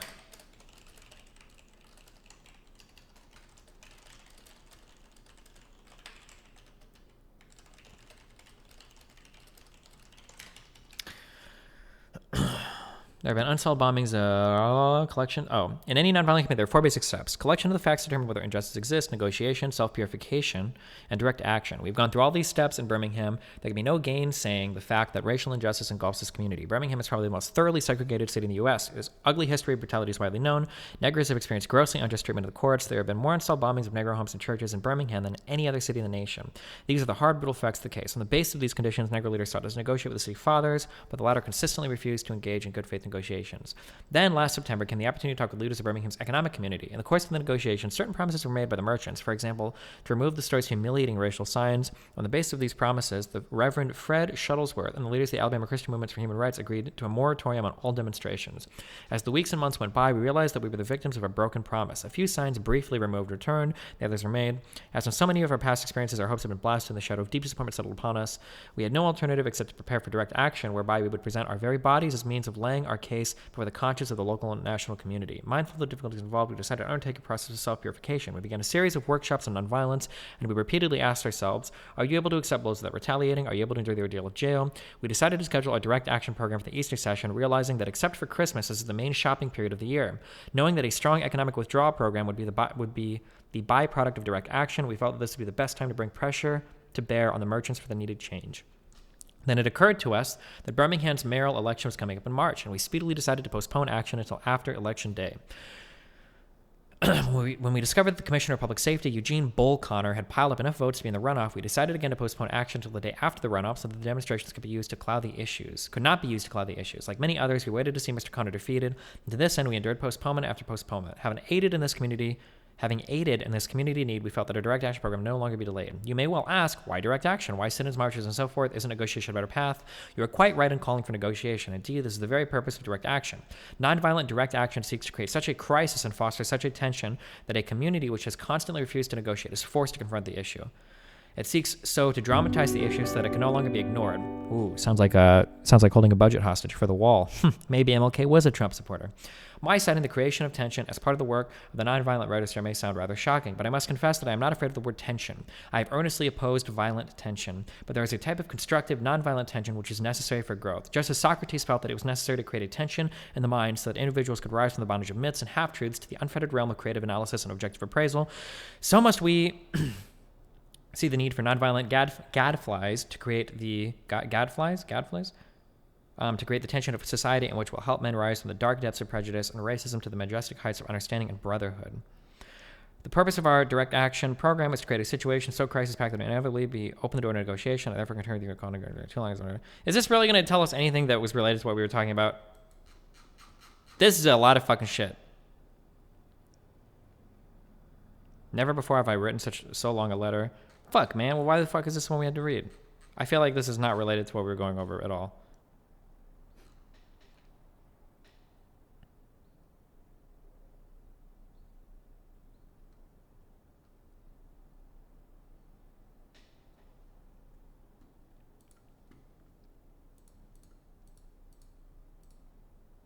Get to the part about negative peace. I've already seen this shit. Okay, this is not related to this. Fuck off. God damn it. Hold on, let me get a drink of water real quick. Actually, here, have commercials. Hey, if you don't want to see commercials, guys, smash that goddamn fucking sub button, okay? Get on it if you don't want to see these commercials. Otherwise, suffer it.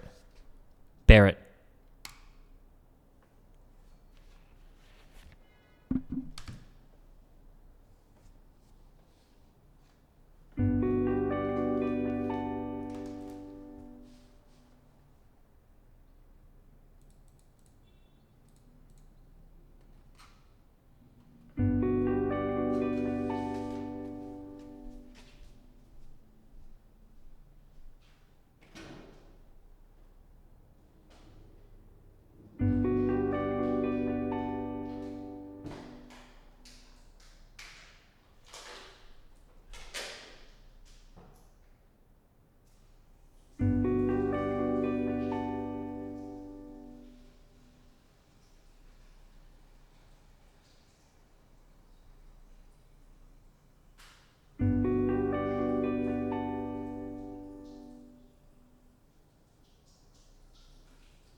Okay. Stop subbing now. We're done.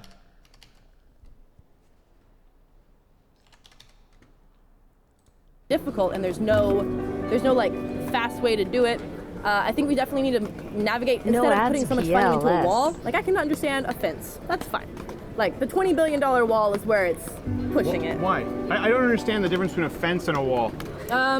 The problem is one is racist and one is, well, okay, it's still a drop in the bucket, and a fence is not that much cheaper, by the way. How much? Drop in the bucket is not a valid way to hand wave that argument. I mean, theoretically, don't tell me what to do. Everything with our federal budget can be a drop in the bucket if that's how you want to go, right? Like, I mean, we say $15 billion for a wall is a drop in the bucket, but I mean, like, that $15 billion could go towards a lot of fucking shit. Like, I feel like $15 billion is probably more than enough to, like, redesign the entire fucking infrastructure of, like, Flint's entire water system or whatever, right? Like, that $15 billion could be a lot of money to, like, a lot of different fucking things, you know?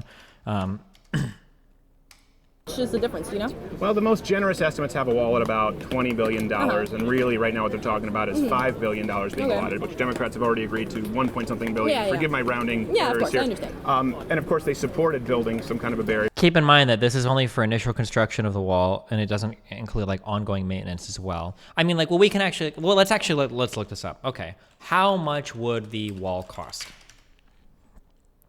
I think what's interesting is that I in principle support open borders, but believe we can't have it because of our welfare state. You are a social democrat and support massive welfare, but are often defending illegal immigration and making it easy to immigrate. I feel like you have to agree with strong border security if you're going to be a soc dem. Well, okay. Firstly, the welfare state in America is not that great, and I'm pretty sure that's evidenced by the fact that immigrants are still seen as a fiscal. It's either a net wash or a slight boon, is what I've seen for research related to immigrants in the United States. I don't think our welfare state is that great. But then secondly, I mean, you could also discourage that by making welfare contingent upon some number of years of being a citizen, right? That would be pretty easy. Like, even if you wanted to have a huge welfare state, you could say, like, okay, yeah, we've got a big, even if we expanded it, we could like, oh, we got a big welfare state. However, in order to qualify for that welfare state, you either have to be a citizen or you have to have immigrated and been here for some number of years that we would see is like financially doable, right? Something like that. Like, I feel like those are pretty easy things to weasel out of. Well, I shouldn't say weasel out of, but easy things to wiggle around. Like,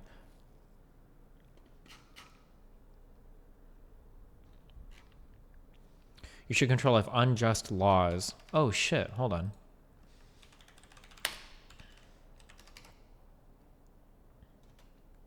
Oh, this is a good quote. Okay, hold on. Congratulations, you just invented means testing. We already do it with most welfare, like requiring Social Security. Well, Social Security is means tested, but are other... I don't know if others are not. I guess I really don't know. I shouldn't say. I'm not sure.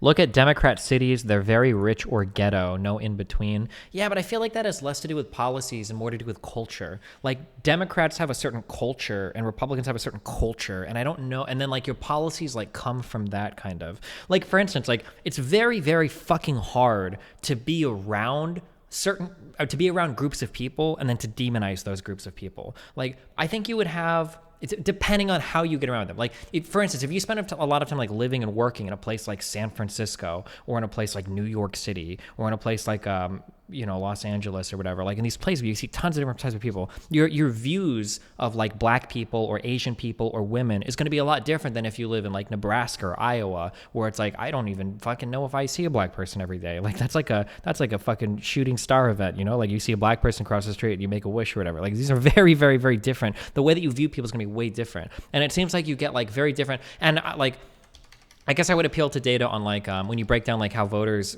work for, especially in the Republican election, how a lot of it is tailored along like city lines versus state line or versus like rural lines and whatnot. And it seems like there's just like different cultures that get heavily associated with being a Democrat or Republican just by virtue of what everybody sees, you know?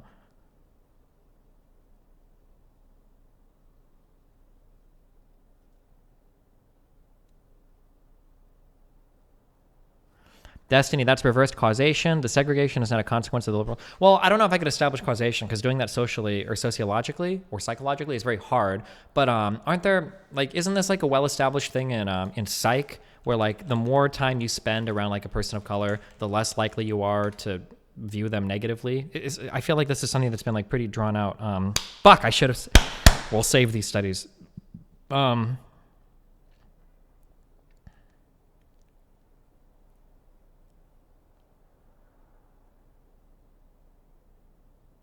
would I even look for to find something like this?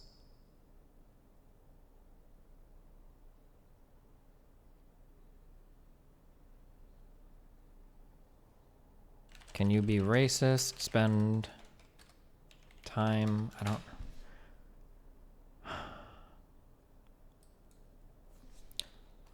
Less racist, more exposure. Why does social dominance orientation decrease the university exposure? So, homophobia, racism experience correlates to exposure of HIV, Asian Americans, racism.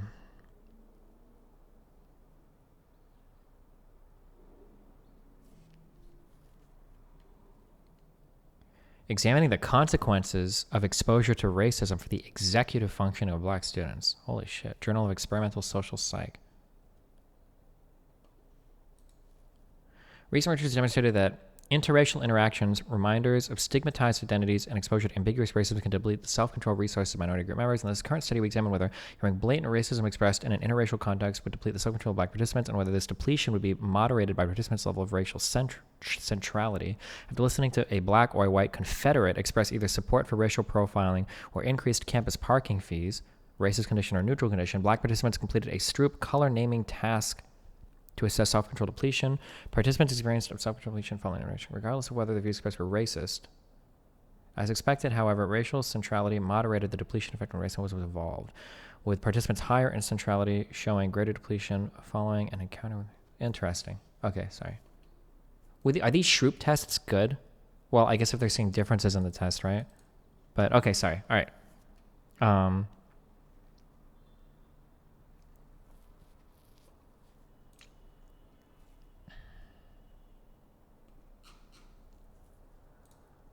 Mere exposure and racial prejudice, exposure to other races' faces increases liking for strangers of that race. While participants were exposed to other race or own race faces to test a generalized mere exposure hypothesis in the domain of face perception, namely that exposure to a set of faces yields increasing liking for similar faces that have never been seen. In experiment 1, rapid supraliminal exposure to Asian faces increased white participants' subsequent liking for a different set of Asian faces. In experiment 2, subliminal exposure to black faces increased whites participants' subsequent liking for a different set of black faces. The findings are consistent with prominent explanations for mere exposure effects, as well as with the familiar face overgeneralization hypothesis. Prejudice derives in part from negative reactions to faces that deviate from the familiar own race prototype.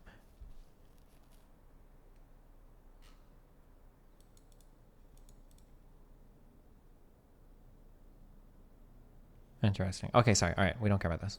I'm pretty sure that's true. I'll find like better studies so that I can just like machine gun this out later. But I'm like pretty sure that's true. Okay. Are white people naturally negatively biased towards people of color? I'm pretty sure the idea is that the more time you spend around other people like that look different than you, the more comfortable you will be with those people. I'm pretty sure that's generally the way that it goes. And that if you spend like very little time around people that look different than you, that you'll be a lot more tribalistic, I guess, away from those people. Is my general understanding of it. Destiny needs to get lighting like this.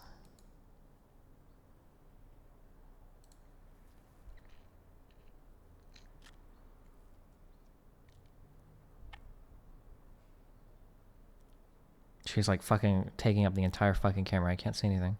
It's called implicit bias.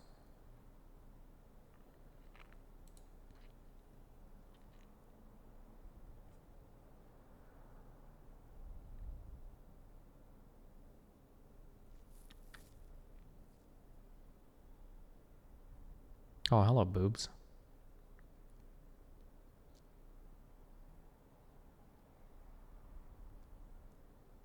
This lighting is pretty good, I think, right? What would Como City say? She has the 3-point lighting going on, right? You can tell, I think. She's got her main light here, and she's got her fill over here, and then she's got this kind of like subtle thing in the back. You can see like the shadow coming off the whatever fucking lampshade. I think Como CDC would approve. The lighting effect on the bed is good, right? Maybe? Okay, we're done with this. I don't care. The orange tint. Yeah, it looks really nice. Okay, sorry. Oh, yeah, it's a Chatterbait stream, so I can't show this on stream. Okay. We've waited for more than 340 years for our constitutional and God-given rights. The nations of Asia and Africa are moving with jet-like speed towards gaining political independence, but we still creep at horse and buggy pace towards getting a cup of coffee at a lunch counter. Perhaps it is easy for those who have never felt the stinging darts of segregation to say, wait.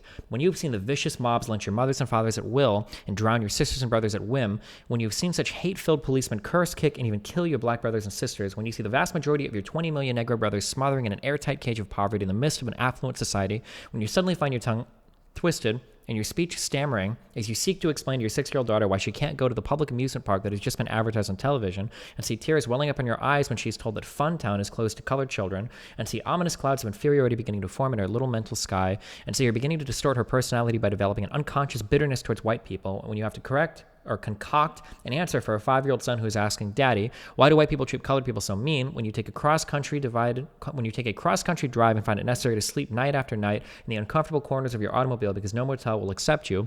When you're humiliated day in and day out by nagging signs reading white and colored. When your first name becomes your middle name becomes Boy, and your last name becomes John. And your wife and mother are never given the respected titles Mrs. When you are harried by day and haunted by night by the fact that you're a Negro, living constantly at tiptoe stance, never quite knowing what to expect next, and are plagued with inner fears and outer resentments, when you are forever fighting a degenerating sense of nobodiness, then you'll understand why we find it difficult to wait. There comes a time when the cup of endurance runs over and men are no longer willing to be plunged into the abyss of despair. I hope, sirs, you can understand our legitimate and unavoidable impatience. You express a great deal of anxiety over our willingness to break laws. This is certainly a legitimate concern, since we so diligently urge people to obey the Supreme Court's decision of 1954 outlawing segregation of the public schools. At first glance, it may seem rather paradoxical for us to consciously break laws. One may well ask, how can you advocate breaking some laws and obeying others? The answer lies in the fact that there are two types of laws, just and unjust. I would be the first to advocate obeying just laws. One has not only a legal but a moral responsibility to obey just laws. Conversely, one has the moral responsibility to disobey unjust laws. I would agree with St. Augustine that an unjust law is no law at all. That's why I speed, boys. Fuck 55 on 5-lane fucking interstates. That is some unjust, extortionary bullshit. Okay? Fuck the California Highway Patrol. Fuck this shit. 55 is not how we drive. Okay? Now, what is the difference between the two? How does one determine whether a law is just or unjust? A just law is a man-made code that squares with the moral law or the law of God. Being a moral realist. Oh my God, MLK, what were you thinking? What were you thinking?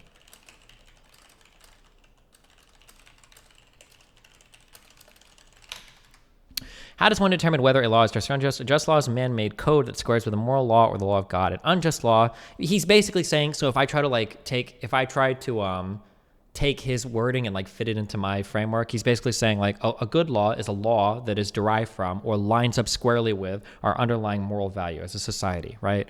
An unjust law is a code that is out of harmony with the moral law. To put it in the terms of St. Thomas Aquinas, I think it's Aquinas, I don't remember.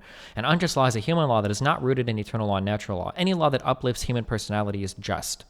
Any law that degrades human personality is unjust. All segregation statutes are unjust because segregation distorts the soul and damages the personality. It gives the segregator a false sense of superiority and the segregated a false sense of inferiority. Segregation, to use the terminology of Jewish philosopher Martin Buber, substitutes an I-it relationship for an I-thou relationship and ends up relegating persons to the status of things. And segregation is not only politically, economically, and sociologically unsound, it is morally wrong and sinful. Paul Tillich has said that sin is separation, blah, blah, blah, blah, blah. Let us consider a more concrete example of a just and unjust laws. An unjust law is a code that a numerical or a power majority group compels a minority group to obey, but does not make binding on itself. This is a difference made legal. By the same token, a just law is a code that a majority compels a minority to follow and that is willing to follow itself. This is sameness made legal. Let me give another explanation. A law is unjust if it is inflicted on a minority that, as a result of being denied the right to vote, we had no part in enacting or devising the law. Who can say that the legislature of Alabama, which set up the state segregation laws, was democratically elected? Throughout Alabama, all sorts of devious methods are used to prevent Negroes from becoming registered voters, and there are some counties in which, even though Negroes constitute a majority of the population, not a single Negro is registered. Can any law enacted under such things be considered democratically structured? Okay.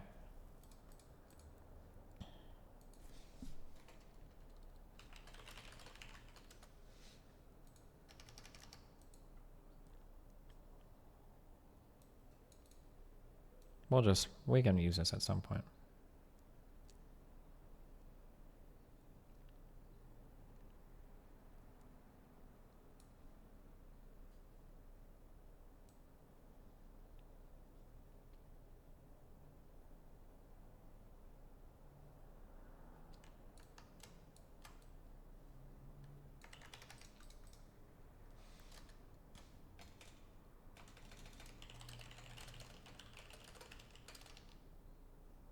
The less racist way to say it is Negro. The Negro man, the Negro man, Negro.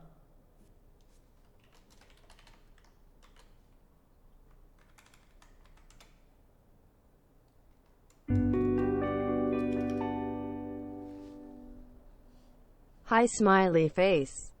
Hi.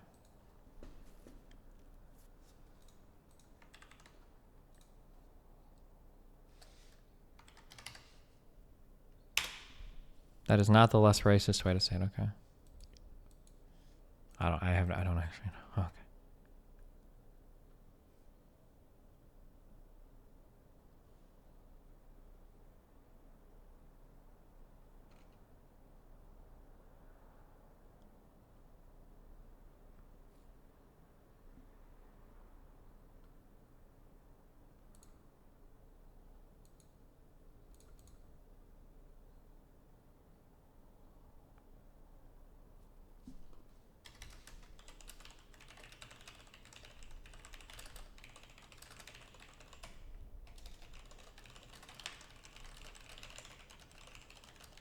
You gotta check these guys out. Oh, musical stuff. That's cute. Oh, wait, hold on. Como se dice? Hold on. Have I learned? But okay. So for this stream, the lens, the millimeter of the lens seems to be appropriate, right? Because the framing is good. However, the aperture is set too narrow. The number is too low, right? The aperture needs to be opened a little to create less depth of field so that he's not blurry in the background. Is that correct?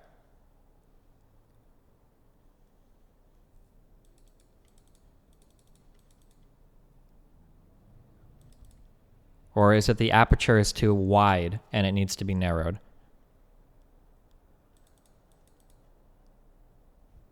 Como se dice is the only person I trust in here to answer these questions. If you want the guy in focus, sure, it's true. Okay, so if I was running this camera and I wanted the guy to be in focus as well, then I would need to take the aperture and I would need to make the aperture smaller so that he becomes in focus. Because a wider aperture means greater depth of field, or is the lower aperture greater depth of field? It's narrow, Dustin, you had it right the first time. Okay, so if I make the aperture lower, then that would... Lower aperture means less light in, means greater depth of field. No, they are backwards. If you... Stop! Wait, am I correct, Como se dice? I'm going to ban you if you're saying wrong shit.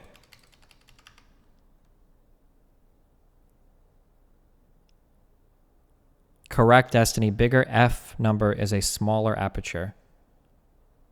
Oh, wait, okay, hold on. So big as F goes up, aperture decreases. Bigger F number, smaller aperture, greater depth of field. Is that correct? Were those relations correct? Lower aperture is more light, higher aperture is less light, more blur for low aperture. More blur, okay, right, okay. The last one was correct. What I just said in the last thing was correct.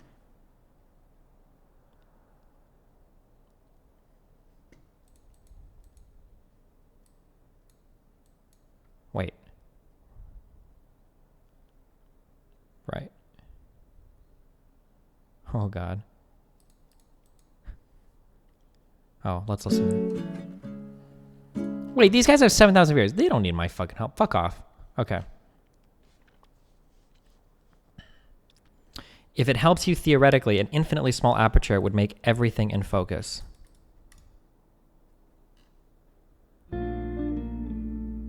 Wait, but this guy just said along the wrong... Just wondering your I'm sorry. opinion. Hold on. I seem to only have spurts of hyper-focused editing. But besides those moments I can't seem to focus. I've had this all my life, but managed to get around it with cramming. Think Adderall would be smarter, just a crutch. I can't prescribe you Adderall. I don't know, dude. Fucking talk to a doctor. Damn. Okay. Lower number, larger aperture. That's correct, right? Lower number, larger aperture.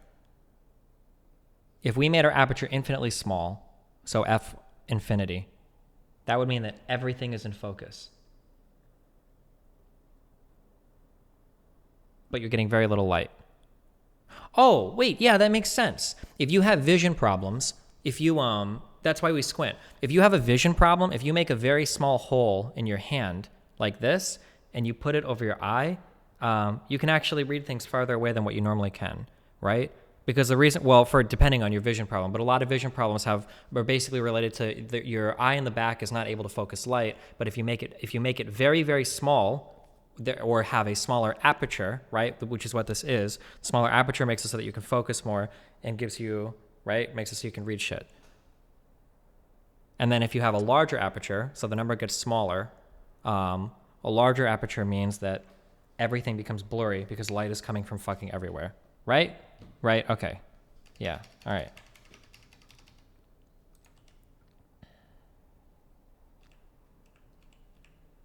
That's not quite what happens when you squint. Yeah, maybe not. I don't know if squinting actually does that as much. But I know that I know that the small thing in your hand will work. That if you take something that you can't normally read, if you take a very, very small hole in your hand, and then you barely let in any light, because the light is coming at because you're getting such a narrow band of light into your eye doesn't have to focus as much. So if your eye sucks at focusing, which is oftentimes the reason why we need glasses, you have better vision.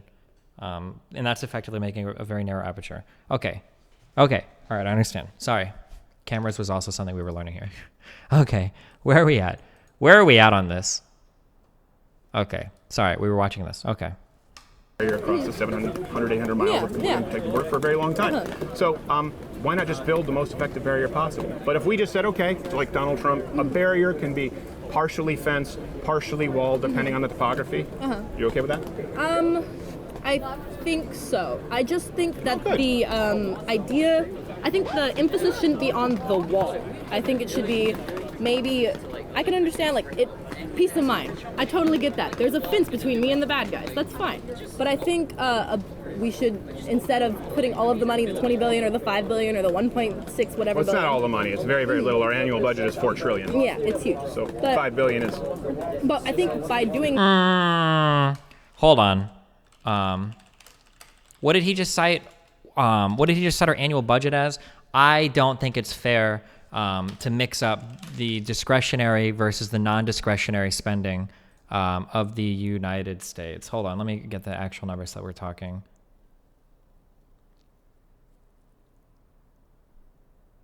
Okay, so our total budget is $4 trillion, but our mandatory spending, so this includes Social Security, Medicare, Medicaid, and then other, so like unemployment compensation, federal, civilian, military retirement, etc. This has to happen. I don't think we generally argue about this without like massive reform. This is mandatory spending. Our discretionary spending is like where we choose to allocate our budget. Of that discretionary spending, 1.2 trillion, about half of that is spent on defense, and then we have about $610 billion, I guess, of money that we play through shut. And then obviously for spending bills, we can increase the amount of spending if we want to, et cetera, et cetera. But I'm sorry, the $4 trillion, I'm being a little bit nitpicky, but I mean, like, he prepares with sources and shit, so like he should fucking know this. But Instead of putting all of the money, the 20 billion or the 5 billion or the 1.6 whatever. Well, it's not all the money. It's very, very little. Our annual budget is $4 trillion. Yeah, it's huge. So 5 billion is. But I think by doing that, we're neglecting the fact that we do have a broken system for immigration. Yeah. That we do need to support. But the plan is actually to start enforcing those laws that haven't been enforced. Okay. That's a big part of the comprehensive plan. what does he? That's really slippery. That's really slippery. What does he mean by start enforcing the laws that haven't been enforced? That feels very slippery. I mean, like, we turn people back at the wall, right? Obama did it, I'm pretty sure, in record numbers. Let's just get okay. Why was Obama called deporter in chief? Obama has deported more people than any other president. Technically, this number alone doesn't mean anything. It could be that Obama deported the same or less percentage-wise of people than other presidents due to either a change in policy or because more people immigrated or tried to illegally immigrate under Obama or other under past administrations. These are possible. I don't think either of these are the case, except there was some weird change in how they turned people back at the border, I thought, where they changed the way they counted the numbers. I have to look this up, but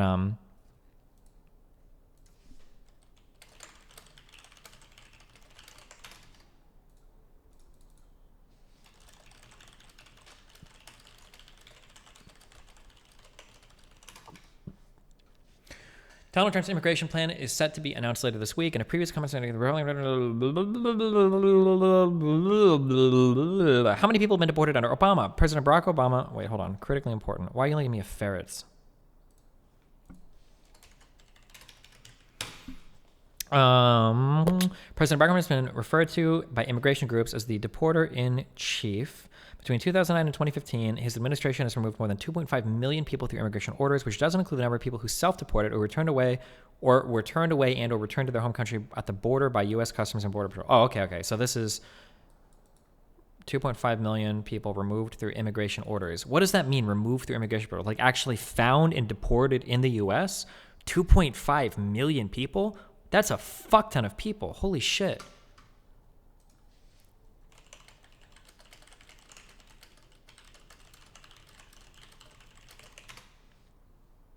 That's a lot of fucking people. Holy shit.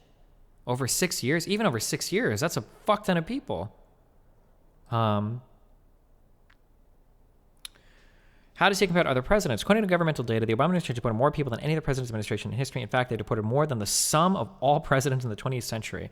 President George W. Bush's administration deported just over 2 million during his time in office. Obama's numbers don't reflect. Wait, President George W. Bush's administration deported just over 2 million during his time in office, and Obama's numbers don't reflect his last year in office, for which data is not yet available. When Obama directed U.S. immigration custom reform to focus on criminals, not families, during his November 2014 executive action on immigration, according to the website, ICE continued to increase its focus on identifying, arresting, and removing. Okay, so 91%. 2.5 million is the number deported by the Obama administration. 91% of deportees in 2015 previously convicted of a crime. I wonder what that crime means. I'm just trying to think if this should be a number that I like or not. Because I don't know. I don't really give it deporting people that like have like a speeding ticket. I don't really care. But like if we're talking like people that like we're doing like violent crimes or property crimes, I probably care a lot more.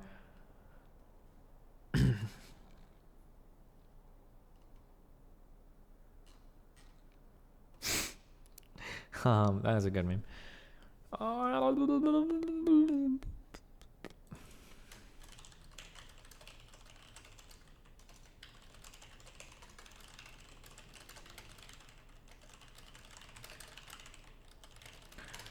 Given 81% of removals with a priority 1 rules. Oh, the administration made the first priority threats to national security, border security, and public safety. Priority 2. Oh. Okay, priority 2 includes misdemeanors and new immigration violators. That includes aliens convicted of 3 or more misdemeanor offenses other than minor traffic offenses, as well as those convicted of domestic violence, sexual abuse, burglary, DUIs, or drug trafficking, who's not being deported. But the focus on criminals, the administration has moved away from those living and working in the U.S. without a criminal history. Felons, not families. Criminals, not children. Gang members, not a mom who's working hard to provide her kids. This actually sounds okay, I guess. And while he tried to provide relief in a way out of the shadows for those without criminal histories with this immigrant action, that was eventually stricken down by the Supreme Court not issuing a decision on the case, thereby upholding the lower court's actions. But by refocusing on criminals, most families who are living following the law are not targets for deportation. What about raids against mothers and children? Priority 3 focused on those who arrived after January 1st, 2014. The administration is focused on preventing families from sending their children unaccompanied on a dangerous trip by emphasizing they will be returned. Many of these unaccompanied children are mothers coming from the northern triangle of Guatemala, El Salvador, and Honduras, some of the most dangerous countries in the world.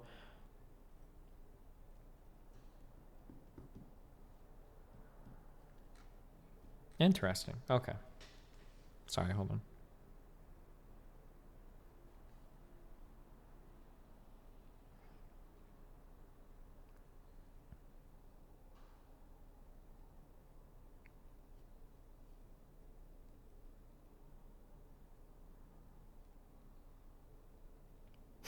Fuck me. Okay. Do you care about U.S. people more than other people? Why would you deport them so they can fuck up the other? Oh, I don't give a fuck about, like, I'm not a big, like, But that's just me personally. I just don't identify strongly with like a country or a city or a state. It's just not something I'm very interested in. That being said, when we talk about policy and shit, we kind of have to, because we can only deliver policy at levels of government in which we have control over. For instance, we can't have a conversation. Just got my first ever paycheck. Spreading the wealth because of all the entertainment you've given me. Nice, thank you, buddy. We can't have a conversation about like, let's do socialized healthcare between all of North America, right? That doesn't really make sense. We can analyze things through the lens of NAFTA, maybe, or other multilateral. Is that a real word? Unilateral versus multilateral trade agreements? I think that's a real word. But like these kind of like multi-country trade agreements, whatever, we could do it that way, but yeah.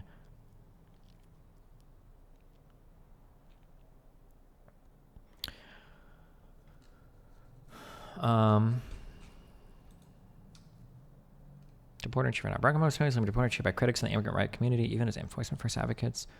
Accuses the administration of being soft on unauthorized immigrants. While perception is accurate, what the Obama presidency just ended, a close examination demonstrates the administration record is more nuanced than either criticism would imply. Carefully calibrated revisions to Department of Homeland Security immigration enforcement priorities and practice achieve two goals: increasing penalties against unauthorized border crossings by putting far larger shares into formal removal proceedings rather than voluntarily returning them across the borders, as had been long-standing practice, and making non-citizens with criminal records the top enforcement target. While there were fewer removals returned to the Obama administration than each of the other two, those concepts standards stood against backdrop of significant reduction in border apprehensions that resulted from a sharp decrease in unauthorized inflows, in particular of Mexicans. Analysts have attributed this trend, which began under the Bush administration, to improved economic conditions in Mexico, reduced post-recession job demand in the United States, ramped up enforcement, and the increased use of different enforcement tactics at the border. The enforcement priorities evolved over the years represented a significant departure from those. As stated below, the policies represented the culmination of a gradual but consistent effort to narrow its enforcement focus to two. Okay.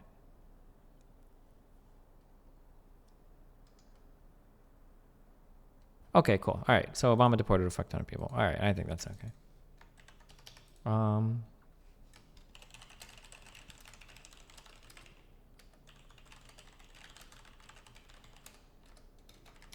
This is kind of non sequitur though. This isn't really an argument for or against the wall, but.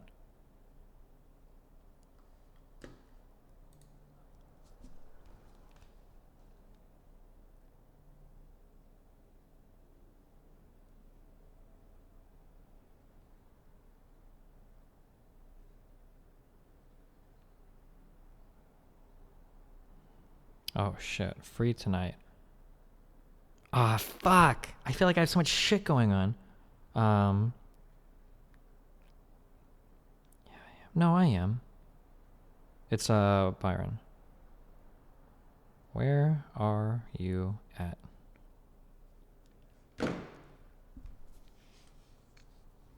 Okay, boom. Fuck, we're only like 9 minutes through this video.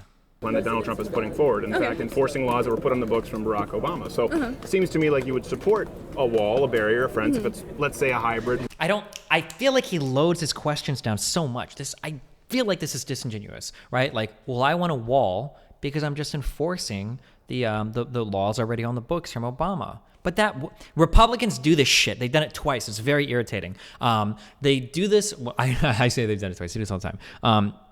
We're just enforcing the laws already on the books. They did it with the detention centers for the children, which wasn't true. And they also did it with the 7-country ban. Remember when they banned the 7 Muslim majority countries, and they're like, oh, well, these were countries that Obama already wanted to ban. That wasn't true. Those were just countries that the Obama intelligence agencies the U.S. intelligence agencies under Obama had identified these as possibly like high-risk states that needed to be watched. But they didn't enact any country ban or any travel ban amongst these countries. That's not true at all. Like that it's like very dishonest, the way that's presented. Like, Obama didn't push for building a wall. To say that we're enforcing Obama's laws with the wall, I don't like that.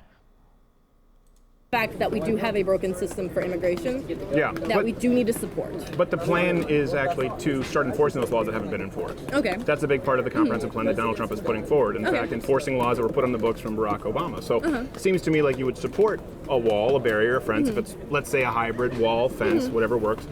If we also crack down on those who overstayed visas, if we deported people who are here illegally. Yeah, I agree with that. Okay, good. Okay, so we're on the same page on that aspect. But I think that the Fuck, conversation I can't isn't multitask that. I'm sorry. I shouldn't have been texting. I have to listen to this again. I'm sorry. start enforcing those laws that haven't been enforced. Okay. That's a big part of the comprehensive plan that Donald Trump is putting forward. In fact, enforcing laws that were put on the books from Barack Obama. So it seems to me like you would support a wall, a barrier, a fence, if it's, let's say, a hybrid wall, fence, whatever works, if we also crack down on those who overstayed visas, if we deported people who are here illegally. Yeah. It feels like he's making a shitty CDO with a bunch of garbage loans, right? But like if you can just like sneak in enough shit and there's like enough in there that's like kind of okay, it's like the whole thing is like pretty much okay. Like don't look at the tranches independently, but like for the most part, like if I give you enough of it, it's like you make like a shit sandwich, but you like top it off with like some oregano, some pepper jack cheese, some fucking whatever ranch or mayo, whatever fucking shit. Like if you put enough on it, you like kind of sneak your shit burger in there like under the radar. Like fuck, like the conversation is just supposed to be about the wall, right? Like let's just talk about the wall, not like I feel like he's sneaking so much other unnecessary baggage in there. Whatever works. Did you finally watch The Big Short? No, I can't, dude. I've tried to watch some clips of it, and I've tried to watch and I watched Vice, and I don't know what it is. Like political commentary that is so on the nose to me comes off as really cringy. Not to say that it's bad or good. I'm not making that judgment. It's just very cringy to me. So like when I'm watching like The Big Short, and they're like, I've seen like a couple scenes now where it's like guy explains like basic Wall Street concept. Other character, oh my God, that's so evil. Why would you hate poor people?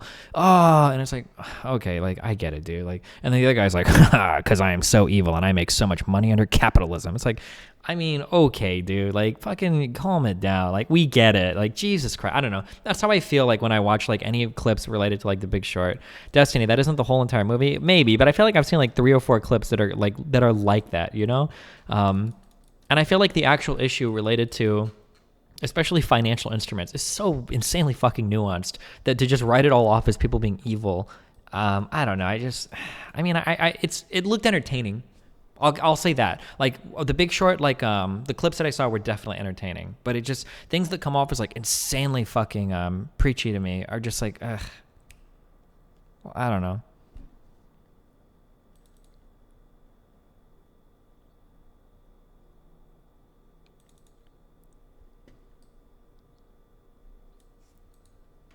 Have you seen your mom's latest tweets? My mom tweets crazy shit all the time.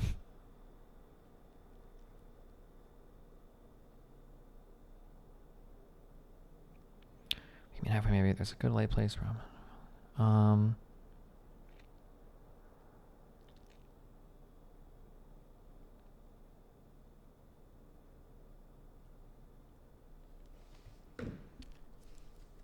There are like 4 to 5 clips in the movie, and it's a 2-hour movie.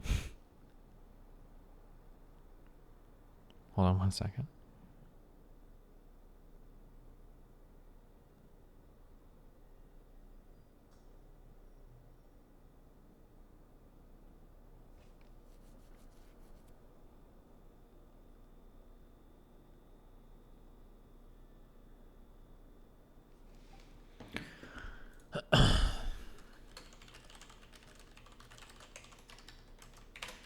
Ignore Cedar requested a bit, yeah.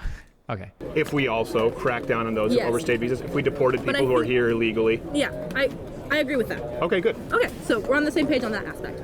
But I think that the conversation isn't about immigration anymore. It's about, or not the immigration system. It's about keep the bad guys out. They're gonna come get us and they're gonna steal our women and rape everyone. And that's a part of the immigration problem is keeping people out. Mm-hmm. But that's the biggest issue, of course. That's the only way to stop it. Is that the biggest issue or is that the most scary issue? Because I think the most, depending on how much fear you can bring. Oh no, I don't. Or I mean, like they're just college kids. I wouldn't expect them. To the people. I shouldn't say they're just college kids. I'm a fucking music college dropout, I guess. But like, when I say how they're just college kids, I mean like it's pretty clear that like this is like very difficult for her to do, right? Like I would be pretty. I'd probably be nervous in this situation even. How much they'll care about this aspect. This is kind of what I've talked about before, a reverse nirvana fallacy, where you say, well, something needs to be done. We need some kind of a barrier. We need to enforce the laws that we have. We need to deport people who are here illegally. But because what did any of that have to do with the wall? I'm rewinding so much. I'm sorry. Wait, what? Fear you can bring into the people depends on how much they'll care about this aspect. This is kind of what I've talked about before, a reverse nirvana fallacy, where you say, well, something needs to be done. We need some kind of a barrier. We need to enforce the laws that we have. We need to deport people who are here illegally. But because like enforce the laws we have, deport people that are here illegally. Like these are all things that presidents have already done, or especially Obama did, and we didn't need a wall to do it. Like It's created some sort of ethnocentrism among some people. I really haven't seen it. I've never met a Republican who says the wall needs to keep brown people out. I've seen people just say we need to stop. Absurdly reductive. This idea that the only way races can manifest is in these overtly obvious statements betrays everything we know about how humans function. That is so fucking stupid. He should get nailed to the fucking wall on that statement. There's a very simple line of questioning. Do you think that it's possible to demonstrate racism towards a group of people without explicitly stating that you hate that group of people? He would have to concede yes to that. Yes, okay, it's possible. Okay, well, can you give me some example statements that you might make about a group of people that might be indicative of an internal negative thought process you might have of them? It would be very, very, very challenging for him to come up with a series of statements that you couldn't plug into something that Trump has said directly. It would be insanely difficult to do that, right? Trump has made plenty of disparaging statements about Hispanic people, about people from shithole countries, the rapist, murderers, thieves comments, the thing related to the Mexican judge, the Hispanic judge who's American. There's one other big one too, and I fucking forget it. Oh, the military family. Holy shit! With the dead soldiers' son. Which animal would be better at baseball, a chimp or a gorilla? The wall is not an example of that, though. Well, no. But his statement that, like, I haven't seen racism from people because no one said I want the wall to keep out brown people, that is a non sequitur. That argument does not logically follow. I haven't seen racist statements because I haven't seen this, when this is not a condition necessarily or the only thing that can determine if it's a racist statement, right? That's what I'm saying, yeah.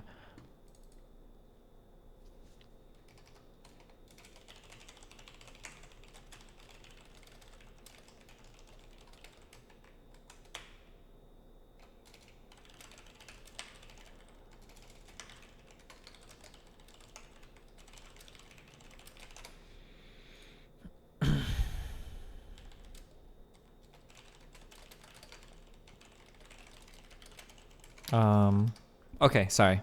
I'm not gonna get through this. Holy fuck. Okay, Byron says 2 hours. Okay, sounds Gucci. Did we hit our 8 hours for today? I feel like I started streaming really early.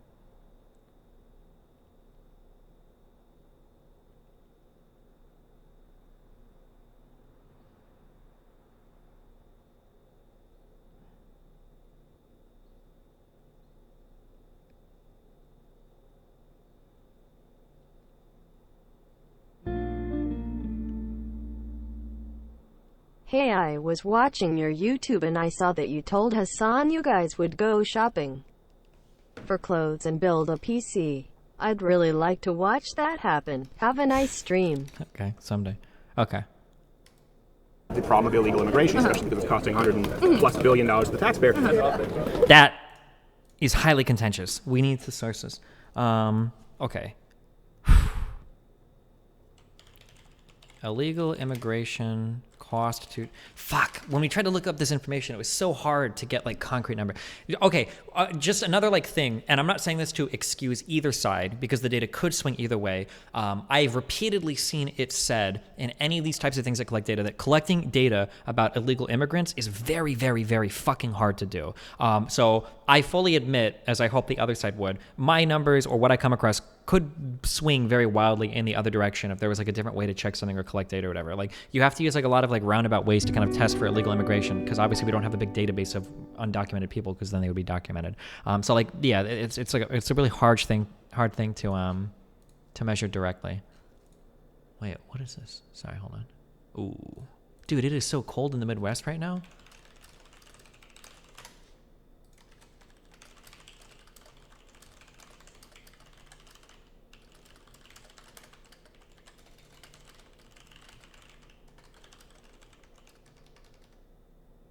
He is citing a Farah study. Cato debunked it. Okay. And then again, I would just caution that, like, I mean, like, I like what Cato says generally related to immigration, but Cato is a libertarian institute, so they're always going to be, like, pro-immigration. So, fuck. When it comes to illegal immigration, it's like, it's fucking, I see so many different numbers posted sometimes. Like, I feel a little bit uncomfortable. But, I mean, if they're going to assert something with extreme confidence, I mean, I'll fire back with something, I guess, if I have to. But, University of Michigan canceled class for the 7th time in 200 years for tomorrow and Thursday. Damn.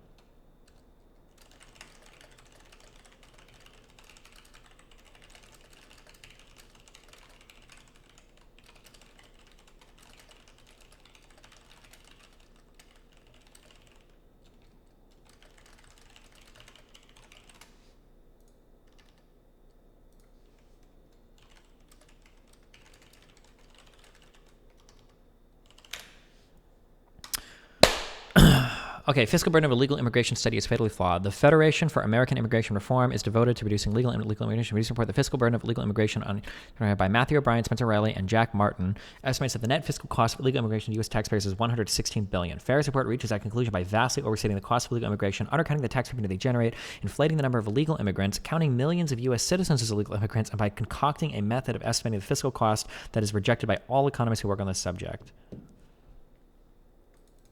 One of the nice things is like when you're in a school and you do like real big boy research and shit is that like if you were like a well-studied economist or if you were like a well-studied economic student, you'd be able to say like I like it when I get, like, sometimes I get emails from kids and I immediately know, like, oh shit, like, this guy seems like what he's talking about. Because people like email, like, oh, hey, like, if you're looking for information about this kind of stuff, like Kruger and Card, like, these are the main economists that did a lot of work in this. And then, like, these two guys also do a lot of work on this. And they, like, can point to, like, specific, like, not just studies, but, like, these are the people that, like, specialize in these areas. And then these are the main researchers and the main rebuttal people. And, like, I don't know, it's interesting. But, okay, sorry.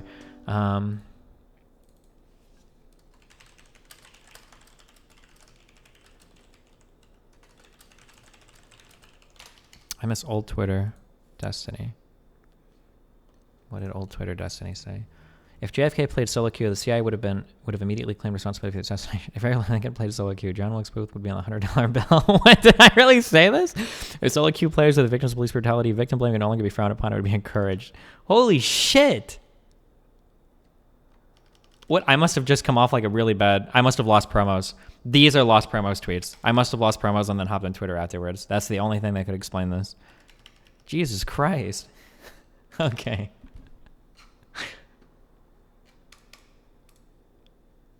Okay. Stop derailing. Merely using the correct numbers when it comes to the actual size of the immigrant population, the correct tax rates, and the effective immigrants on property values lowers the net fiscal cost by 87% to 97%, down to $15.6 billion or $3.3 billion, respectively. Holy shit. Below is a list of Farr's errors and how the correct numbers affect the results. Farr assumes that the... Okay, what are their... Give me the conclusion. I ain't got time for this bullshit. Conclusion. Farr's report argues for increased immigration restrictions as a way to address the federal budget deficit. However, it relies on permanent intelligence and contains numbers. Many years ago, I read a criticism of an earlier study. It is disheartening to say that this later version, written by different authors, is even more sloppy and makes more errors than the older version. Immigration... Okay, whatever. I'll just say it's a net wash. Close enough. Cato criticism of $100 billion net fiscal loss from illegal immigrants. Read the bold words. Fuck off. Okay, done. How much? Okay, don't care about this. Don't care about this. Okay. So we know what he's citing, right? So he's citing that FAIR study or whatever, right?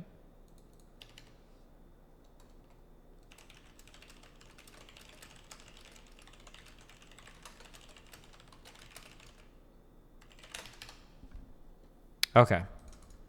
Where do we disagree? It seems like as far as solutions, you would do all of those things. You just maybe don't like the messaging which the media has kind of put out there. Oh my God, that spin ball at the end, that the media did it. Nah, brother, these are fucking Trump's own words. Sit the fuck down. Shut the fuck up. Fear-mongering is a problem for me among the media, and then I think what's going on with the government She's getting led around this dialogue tree so fucking hard. now with the government shutdown is extremely childish. I think compromise is what this country was founded on, and we definitely need to make a compromise to this. Yeah. Who would you hold responsible for not making a compromise right now? I think they're both equally responsible, honestly. That's fair. That's fair. Like, oh no! I don't agree with Donald Trump for saying, yeah, that's fine, and then totally turning around like 3 days later and being like, we're shutting the government down, this is over. But also I see the Democrats aren't entirely in the right. They're against something that they supported when it was Barack Obama. They were for a wall and comprehensive immigration reform until it was Donald Trump. Yeah. And now he's even made some compromise. People say this, but that's actually fair. If I were to say, like, I'm trying to think of an analogy. Let's say that I ran like a building, okay, like a department store, and people know me. They know that I'm a chill dude. They know that I'm a cool manager. They know that I'm a progressive or whatever. Like, I don't fucking hate any group of people. And I start floating the suggestion is like, hey, I think we should get security cameras in the store. Like, I think it would help a lot. And people were like, yeah, okay. Hold on. What the fuck was that? Bits? Why do you hate bits? I don't know, because I don't even recognize the noises. 10,000 bits. That's like $100. Thanks, Tiglath. I hate bits usually because when people donate, they have shitty messages attached to them that don't mean anything at all. Way to keep up the trend. And I were to suggest security cameras or whatever, people would probably be like, okay, yeah, cool. Like maybe security cameras would be fine. Nobody would like really be suspicious of my intentions there, right? They'd be like, oh, cool, security cameras. But if a new manager came into the store and the new manager's like, I fucking hate black people. They fucking steal all of our fucking shit. Fuck that bullshit. And then like you kind of like go through the store logs or whatever. Like, okay, well, you know, we look at the prosecutions or whatever that we've done, you know, that we've done, I guess the state does or whatever. It doesn't seem like black people actually steal that much shit for us or whatever. And then the guy's like, listen, we need to get some goddamn cameras in here so that we can keep an eye on all these black people that come in.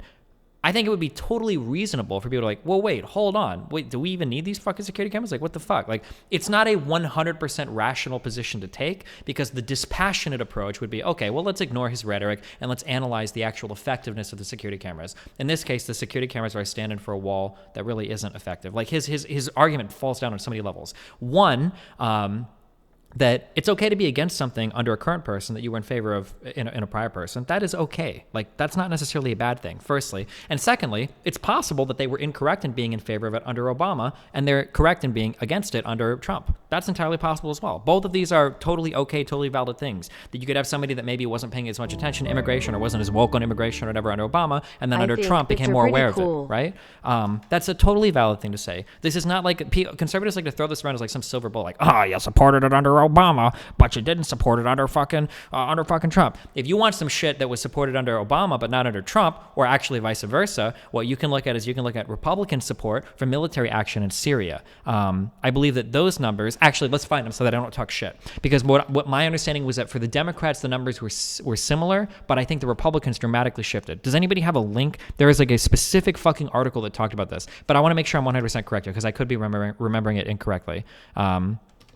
Or it might have been vice versa.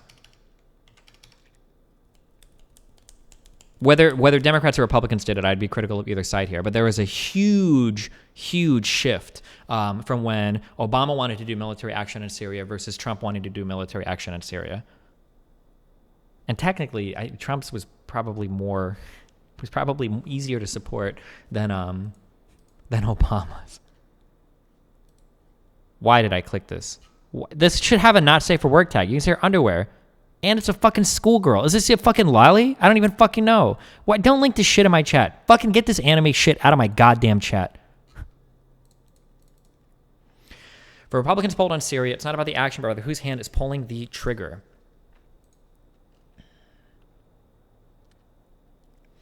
When looking at the breakdown of the support of Trump decision along party lines, something truly significant revealed that a whopping 86% of Republicans had favorable opinions of the missile strike. That in and of itself might not be surprising, but it is when compared to the results of another poll from 4 years ago when Americans asked a similar question back then. While support among Democrats is basically the same, Republicans strongly opposed missile strikes. Only 22% of self-identified GOP voters would have approved of a Syria attack back then.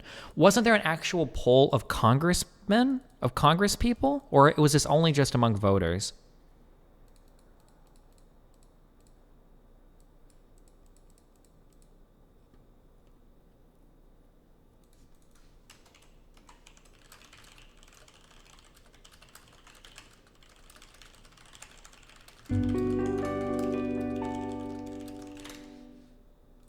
Weebs rise up. AYAYA.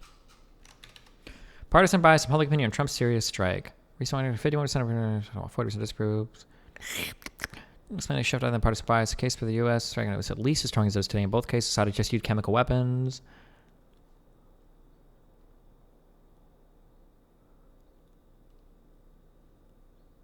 Oh wait, such partisan bias of the Republican voters mirror that of many GOP members of Congress. Top Republicans who oppose the Syria attack on Obama are now praising Trump's strike. CNN, many of the congressional Republicans who are praising Donald Trump's decision to strike a Syrian airfield were opposed to President Obama's request to approve a similar action against Syria in 2013. Trump ordered a launch more than 50 Tomahawk cruise missiles on Thursday, retaliation for Syrian leaders. Many Republicans opposed his request. One of the most prominent was Senate Majority Leader Mitch McConnell, who on Friday tweeted his support for Trump's strike, writing, "This was a clear signal from America that Bashar al-Assad can no longer use chemical weapons against his own people with impunity." In a speech on the Senate floor in 2013, however, McConnell announced opposition to Obama's proposal, saying a vital national security risk is clearly not at play. There are just too many unanswered questions about our long-term strategy in Syria, including the fact that this proposal is utterly detached from a wider strategy to end the civil war there. And on the specific question of deterring the use of chemical weapons, the president's proposal appears to be based on a contradiction. Either we will strike targets that threaten the stability of the regime, saying the presidency does not intend to do, or we execute a strike so narrow as it to be a mere demonstration. I like how people were so critical of, like, Trump was like, oh, we send packets out to truckers so that they don't get bombed when we bomb their shit. Why do we give them a warning? But I'm pretty sure we dropped leaflets and didn't we give a warning to Syria, to Assad before we bombed the airport? I'm pretty sure we did that as well, right? Like, isn't that mainly to avoid, like, to make sure we don't, like, nuke some Russian shit or whatever and people don't, like, freak the fuck out? I'm sorry, we're jumping on a lot of topics right now. I'm sure there are reasons why we give warnings. Well, for a lot of the shit, like related to the stuff going on in Syria, a lot of the people that were like driving the fucking oil out of the oil fields and shit weren't fucking ISIS people. They were just people looking to make money in a war-torn fucking region, like, right? People that lose their jobs or whatever. A lot of that oil was being driven to our fucking allies in fucking Turkey and shit anyway, right? Like, we don't necessarily need to fucking kill these people, just blow their trucks up. Yeah, it's like civilian casualties. It's generally something we don't like, but unless they're Palestinians. Okay, I don't care about this. Okay. We also dropped leaflets where we nuked Hiroshima and Nagasaki. Okay, cool. So you're saying anyone that was still there deserved it. That's what you're saying. I'm just kidding.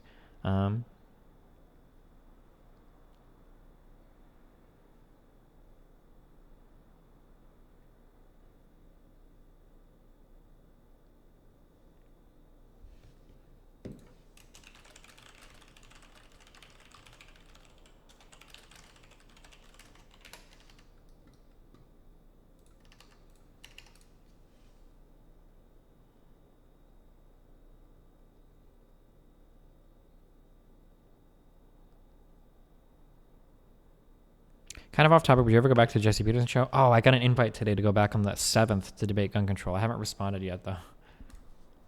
Right? He said, okay, we'll extend DACA 3 years right now while we solve this problem so we can get the government rolling again. Yeah, I think that the just stubborn, like, headbutting in the government right now is absolutely ridiculous. But if he's made some compromises and they've said no compromise at all. They are also in the wrong. Yes. Yeah. We should get more concrete stuff on this as well. Okay, my understanding is that, okay, let me make sure that this really happened, okay? So Pence, my understanding is that Pence literally walked to Trump twice with deals in hand from Congress, and he was rejected 2 times that this happened. I feel like I read this in like a WAPO article or something. Did I make this up? Sorry, this is way too vague. Budget proposal. I feel like this happened 2 different times. Trump rejects shutdown compromise proposed by Pence before meeting with Democrats. President Donald Trump rejected a compromise proposal floated by Vice President and a partial government shutdown. This rejection during public comments about the cabinet meeting came just in advance of the Trump meeting. The afternoon with leading Democrat members of Congress, Pence proposed a compromise almost 2 weeks ago in a closed-door meeting with Democrats just hours before a shutdown of parts of government that lacked appropriations for the current fiscal year. Pence suggested $2.5 billion that would cover general border security and some new fencing, but nothing for Trump's stated vision of a wall. Trump said during the cabinet meeting, no, not $2.5 billion. No, we're asking for $5.6. Democrats have offered $1.3 and $1.6 billion at various times for improving border security, but prohibiting any be spent on Trump's wall. The partial shutdown is now at its 12 days. Trump spent at least $5 billion in funding directed at creating the first stages of a new wall between the U.S. and Mexico. The New York Times reported that Pence previously assured both GOP and Democratic senators that Trump would embrace a stopgap budget bill to push back a deadline to February 8th. The Senate passed this bill unanimously, then Trump refused to sign it, at which point the House declined to bring it up for a vote. Not only women get harassed online. Case in point, please say my name. It's Savannah. Yeah, and keep in mind that this was still under like a Republican-controlled Congress. Both the Senate and the House were both controlled by Republicans. The Senate passed it unanimously, and then Trump. So the Senate did approve this, and then Trump solo. I'm sorry, I'm really big on this because a lot of people that I talk to, including that Republican fucker, the guy that's running for the guy that's running for California Senate District 01 or whatever, that guy was saying, well, no, this isn't Trump shutdown. Other people, blah blah blah. But no, like Trump like unilaterally rejected this because there wasn't enough funding for the wall. And this was this Senate bill that passed unanimously, and Trump refused to sign. Okay, explain to me this: if the Senate passed the bill unanimously, isn't that a veto-proof majority? Why wouldn't they just pass it anyway? At which point the House declined to bring it up. Does the House not want to bring it up because they don't want to try to ram legislation through the president? Is that just bad optics, or? Yeah, Ted Juba.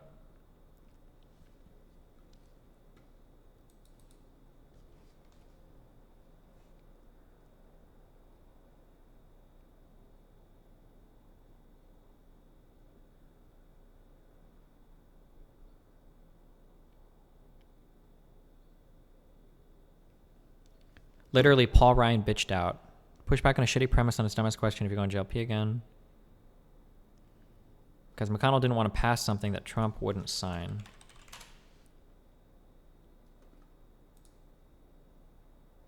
Wait, I'm sorry. Hold on. I just have to make up so that I'm not stupid. Hold on. McConnell is the majority leader in the Senate. How does McConnell have say over what goes on in the House?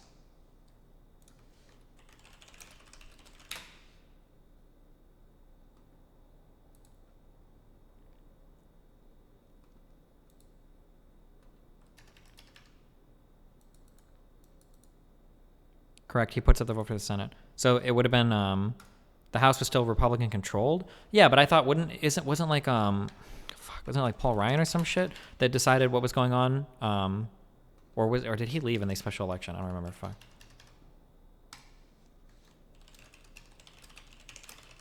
Since McConnell is majority leader, he can pick and choose what bill gets voted on the floor. He can do that in the House as well, and not just the Senate. I actually didn't know that if that's true.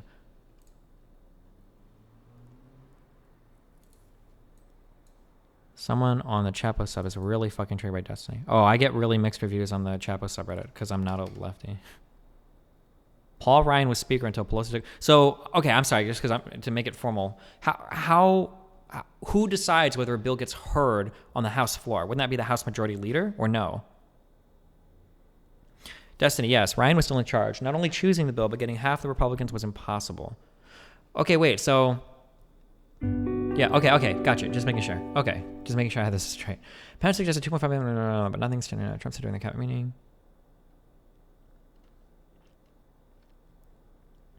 The Senate passed the bill unanimously, and then Trump refused to sign it, at which point the House declined to bring it up for a vote.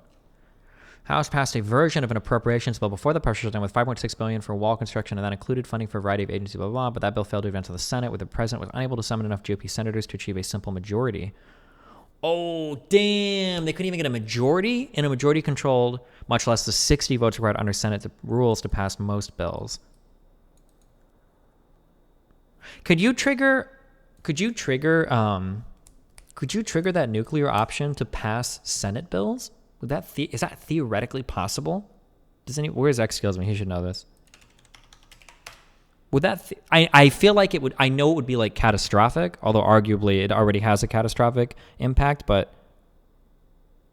Or at least insofar as like federal appointments and whatnot goes. It is possible. I'm pretty sure it is possible.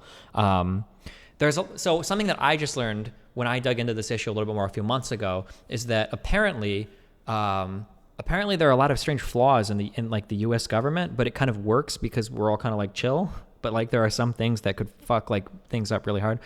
Destiny, that's nuking the filibuster. Well, like, I read about this at one point in time, but like basically my understanding is that like, it's like how would I explain this? My takeaway of it is that like you have a computer program and your computer program needs at least 60% of a vote in order to pass something. But you found a bug in the program where if you have at least 51% of the vote, what you can do is you can poll the 51% and you can get like, hey, should we just be able to pass that without needing the 60%? And if the 51% say yes, then it like overrides, like basically some really dumb shit like that in order to like prevent stuff from being passed or to like ram shit through. Is this more or less like kind of how the nuclear option works, that basically you can use a 51% to override the 60% requirement on a lot of shit? That was kind of my that was more or less kind of my understanding of how the nuclear option worked. And it's like really fucked up. Like the long-term ramifications of that having now been triggered for Congress, I'm not really sure if that's going to cause like some horrible fucking meltdown that literally needs like a constitutional amendment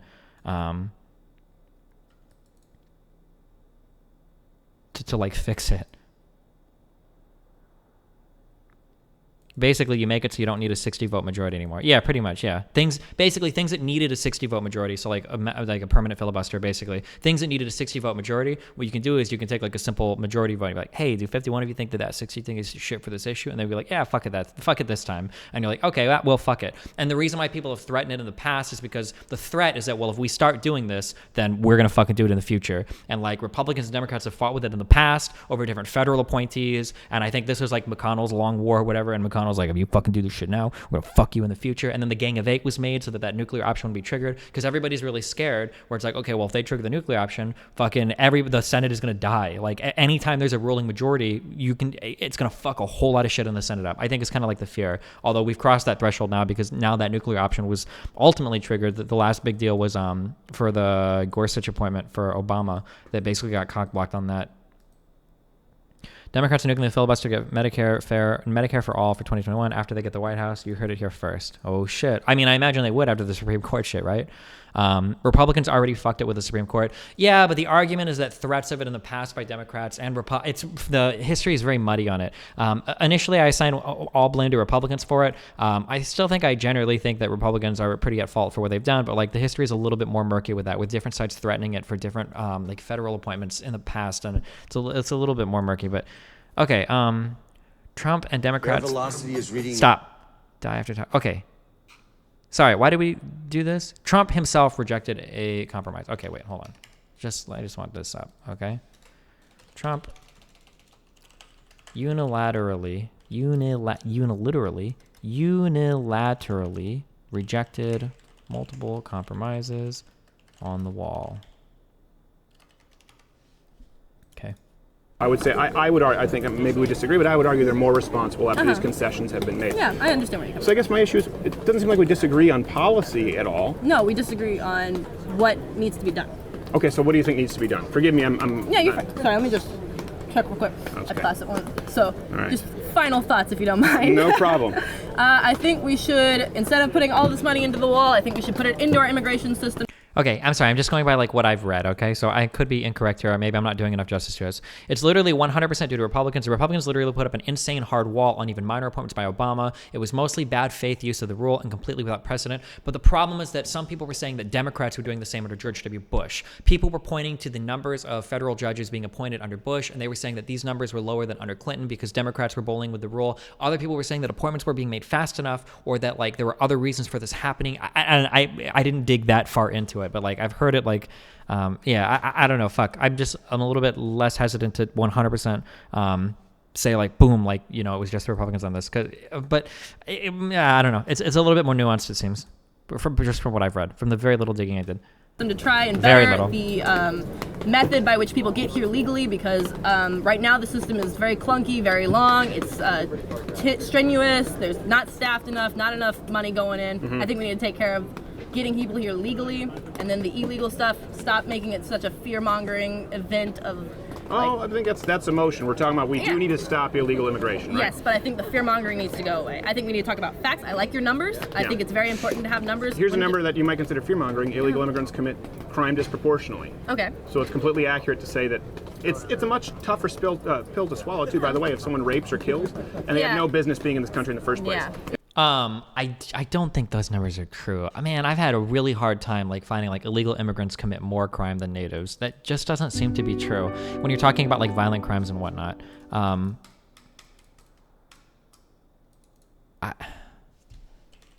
Illegal immigrants, crimes, but the gathering data on this is like so fucking hard.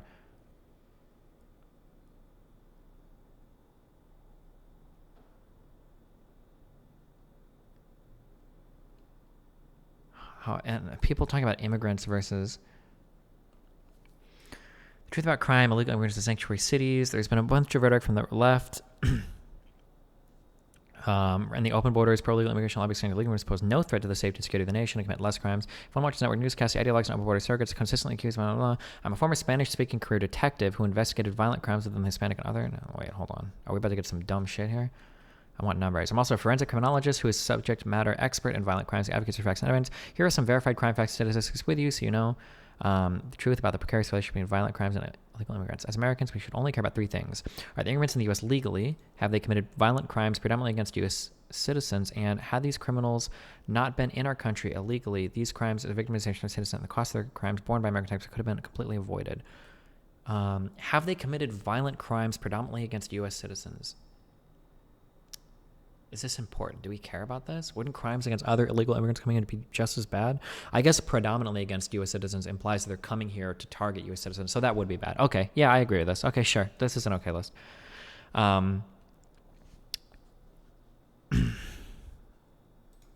Here is a fact check. Oh, that we've clicked before. Okay, hold on. I'll probably just go over hers and then we'll fucking call it for today, I think, okay?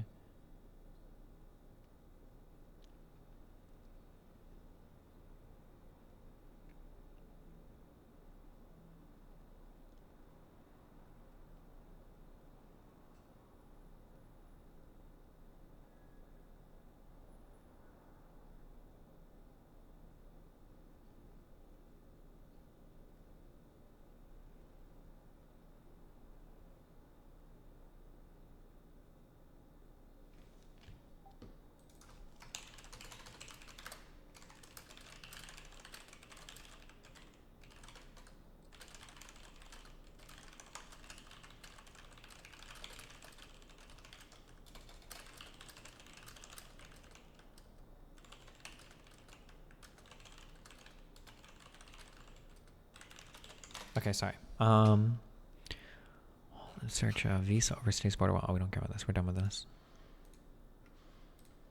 Oh, we were reading this. Okay. There's been much rhetoric from the left. Okay. Previous administrations have deliberately kept immigrants talking about illegal immigrant crimes.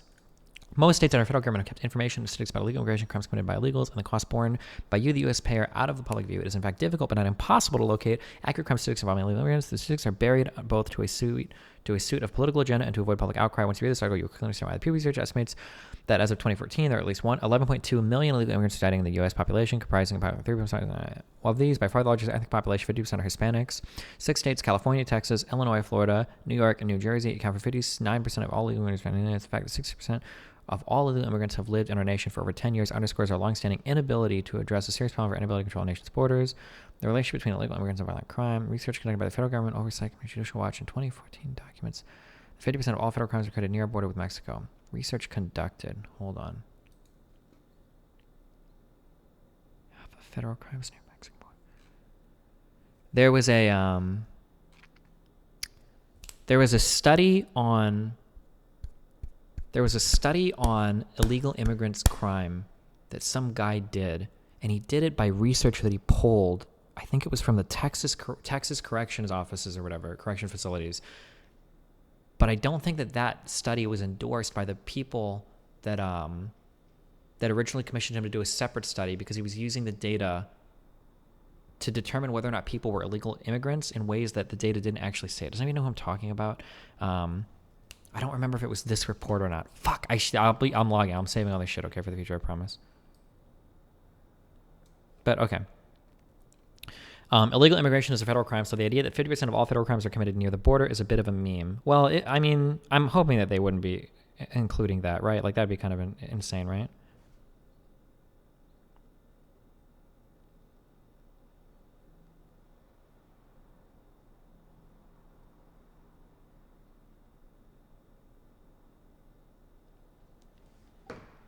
Oh, that might have been the lot study in Arizona. They were talking about prisons, right? Yeah, that might have been the one. Light and Miller and Cato have done studies that disprove Crowder's claim. Okay, wait. I think that lot study in Arizona is the one I was talking about. He was originally commissioned by Arizona to do something different, right?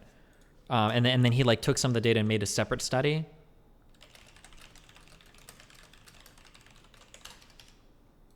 Okay.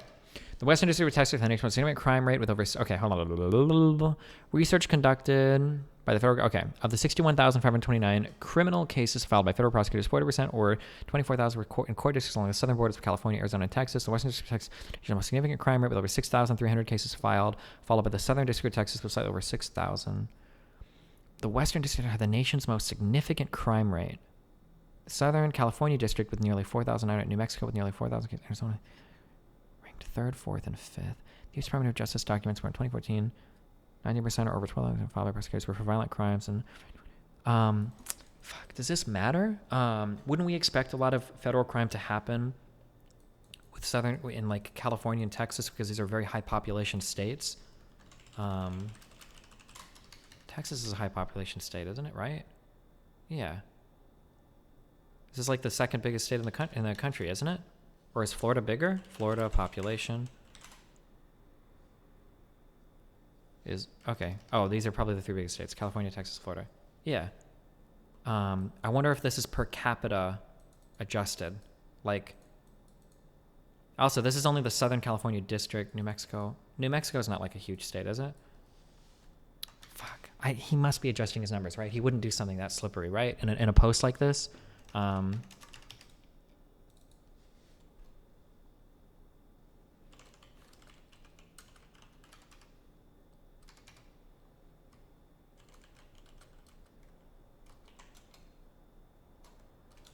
Hold on one second.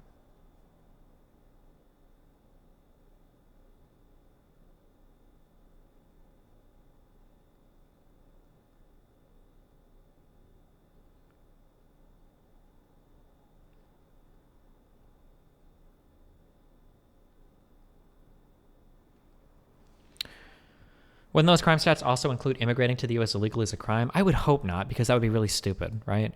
Why would you do that? In the same year, the U.S. Sentencing Commission found that 75% of all criminal defendants who were convicted and sentenced for federal drug offenses were illegal immigrants.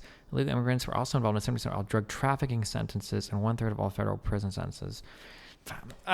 I feel like this guy's cherry picking really hard. Found that 75% of all criminal defendants who were convicted and sentenced for federal drug offenses.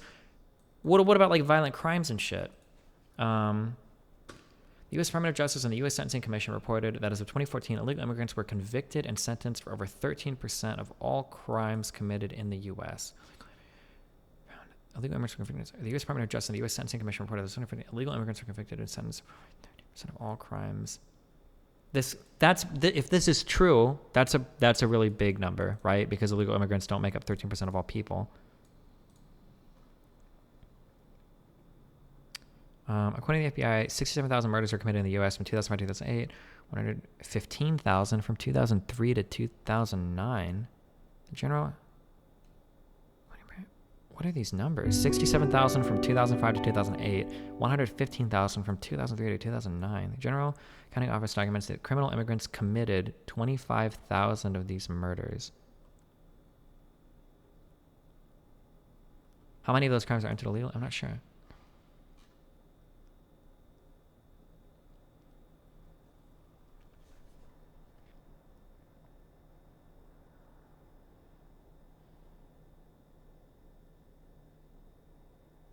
Criminal alien is the same as illegal alien. That doesn't just mean criminal. Okay, Destiny. Illegals are overrepresented in federal crimes, and state offenses is the opposite. Really? Do you have a source for that? Sorry, fuck.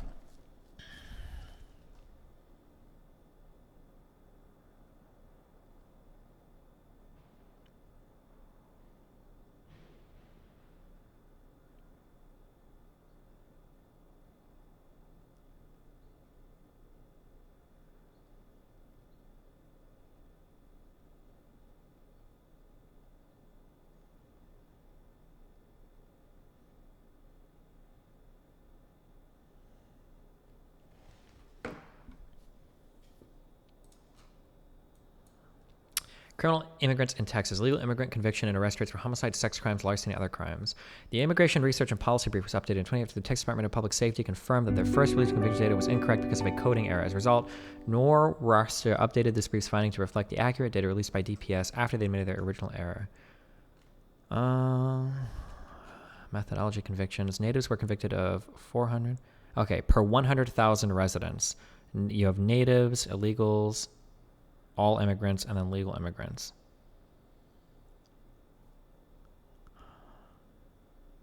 Criminal conviction rates in Texas by immigration status. What convictions are these related to? Because this is like painting a totally different number than what the other guy said. Wait.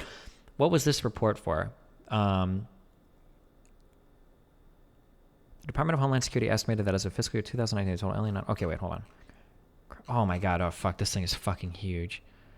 Scope of methodology, criminal alien costs... Common terms and definitions. Term, alien, criminal alien. Non-citizens who are residing in the United States legally or illegally and are convicted of a crime. Oh, okay. So a criminal alien is a non-citizen who is residing in the United States legally or illegally. So a criminal alien could be legal or illegal immigrant.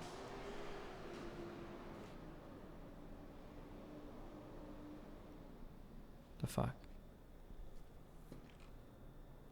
Did you guys hear that? What the fuck was that shit?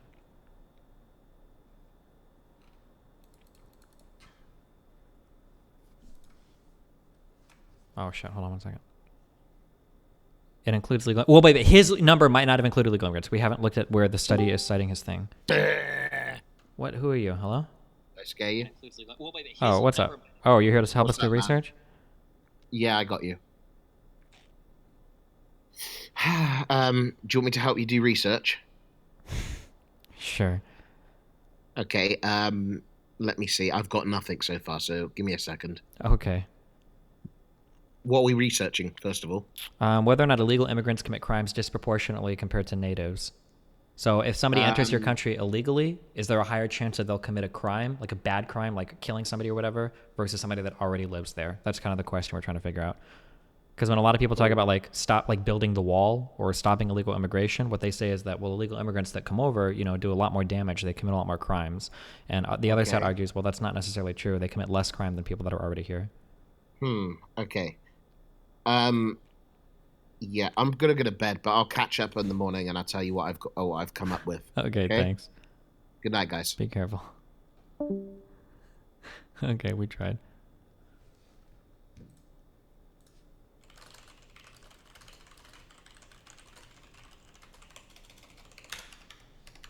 Destiny compared to what? People in the same socioeconomic bracket? Well, yeah, the two things that you would want to adjust for are socioeconomics and age. Age is a really big one too, because depending on what numbers you look at, immigrants can commit more crimes than natives, but adjusting for age is really important because immigrants that come over tend to be in ages where they're much more likely to commit crimes than natives, right? Like, it's not very interesting to take the entire breadth of white people in the US and say, well, look, they commit less crimes than the Hispanics that are entering. Well, Hispanics entering are like average age like fucking 18 to 24, and half of your white population is weighted down by fucking geriatrics. Like, fucking Grandpa Harvey isn't going to get on his walker and go down and rob a fucking gas station, right? Adjusting for age, I think, is pretty important when you talk about some of these crimes to really get an idea of like what's happening, right? To really get an understanding. Wait, okay, fuck. What number did we pull from this that we weren't happy with or that we were suspect of? The General Accounting Office documents that criminal immigrants committed 25,064 of these murders. 25,064. Okay.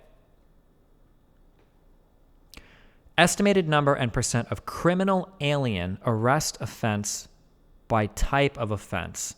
So in here, this says that 25,064 homicides were committed by criminal aliens, right? But the problem is that criminal alien does not mean illegal alien. That could just be a normal immigrant.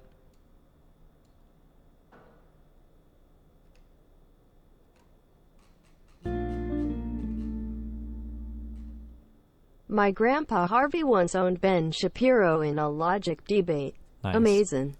Right? A criminal alien is non-citizens who are residing in the U.S. legally or illegally and are convicted of a crime. So this could be a legal immigrant. So this is totally fucked. This guy is totally cherry-picking numbers, and he's not even correct in his assessment here. Well, but he says criminal immigrants. So, I mean, I guess like in an ultra-technical thing, he's correct. But that's hella misleading. Because this is an article about illegal immigrants in sanctuary cities. Sale of ignorance. The GAO report surveyed illegals held in prisons to get their data. Oh, yeah, I saw that. Hold on.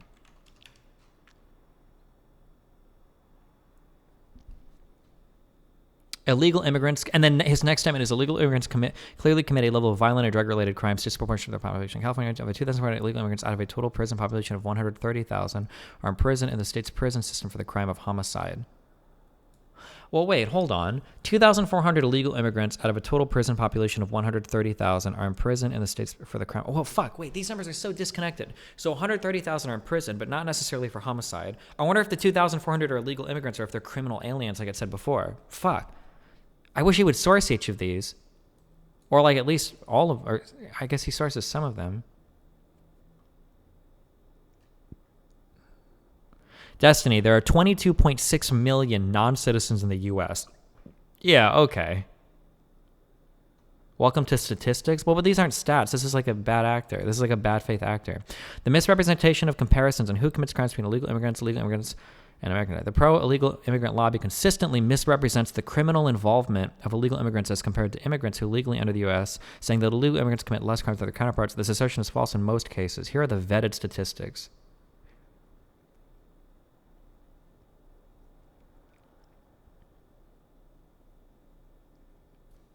I wonder, there's got to be like someone on fucking Reddit has to have done like a big fucking go through this article. No? It's only been posted to like the Donald. Fuck this guy. All right, I don't care about this guy anymore.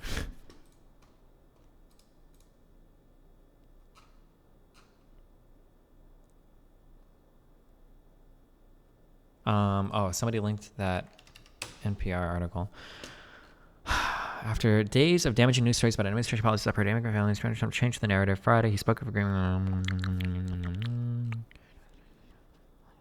A February 2018 study by the Cato Institute using 2015 cards from Texas found immigrants in the country illegally were 25% less likely to be convicted of homicide than native-born Americans. Legal immigrants were 87%. Wait, hold on. If 2015 crime statistics found that immigrants in the country illegally. I thought it was all immigrants. Sorry, okay. Immigrants in the country were 25% less likely, and legal immigrants were 87% less likely. According to the study, immigrants in the country illegally were also 11.5 cents. Okay, so this is a Cato Institute. Okay, fuck it. I'll just fucking throw this shit. Okay.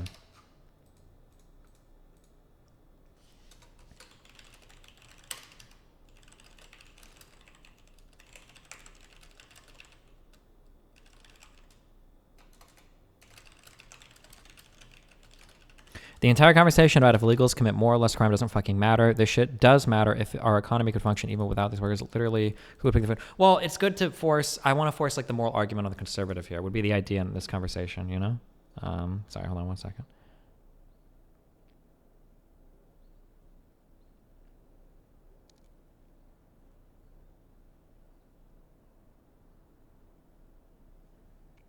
Do you think any of this even matters? Oh, no, but it's just good information for me because the wall is like a debate that's probably going to come up more in the future, right?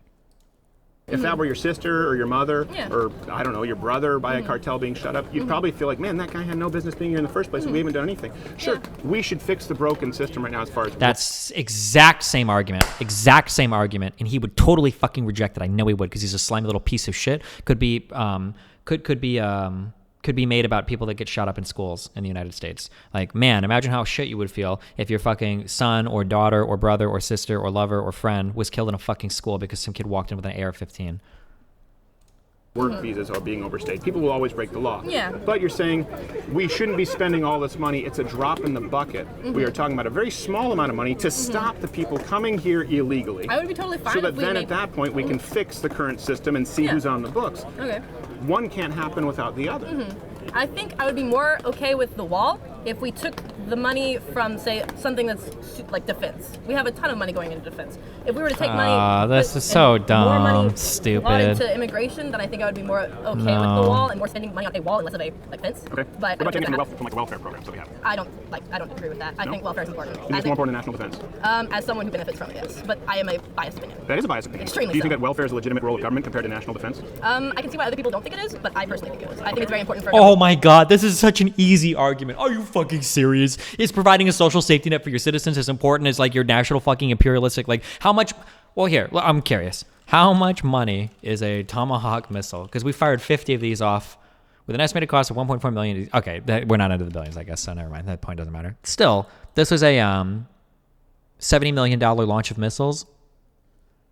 Like, Come on, dog. Like, welfare, social safety nets don't matter at all? Did Okay. Democrats vote against a plan to pay government workers? Hold on.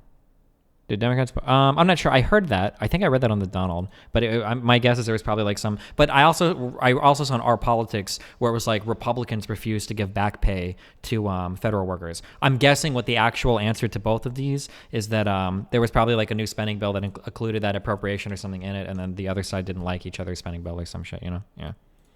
To take care of its citizens. Constitutionally, can you make an argument that national defense? No, I think that's a moral thing. Boring. Constitutionally, get the fuck out of here with that shit, dog.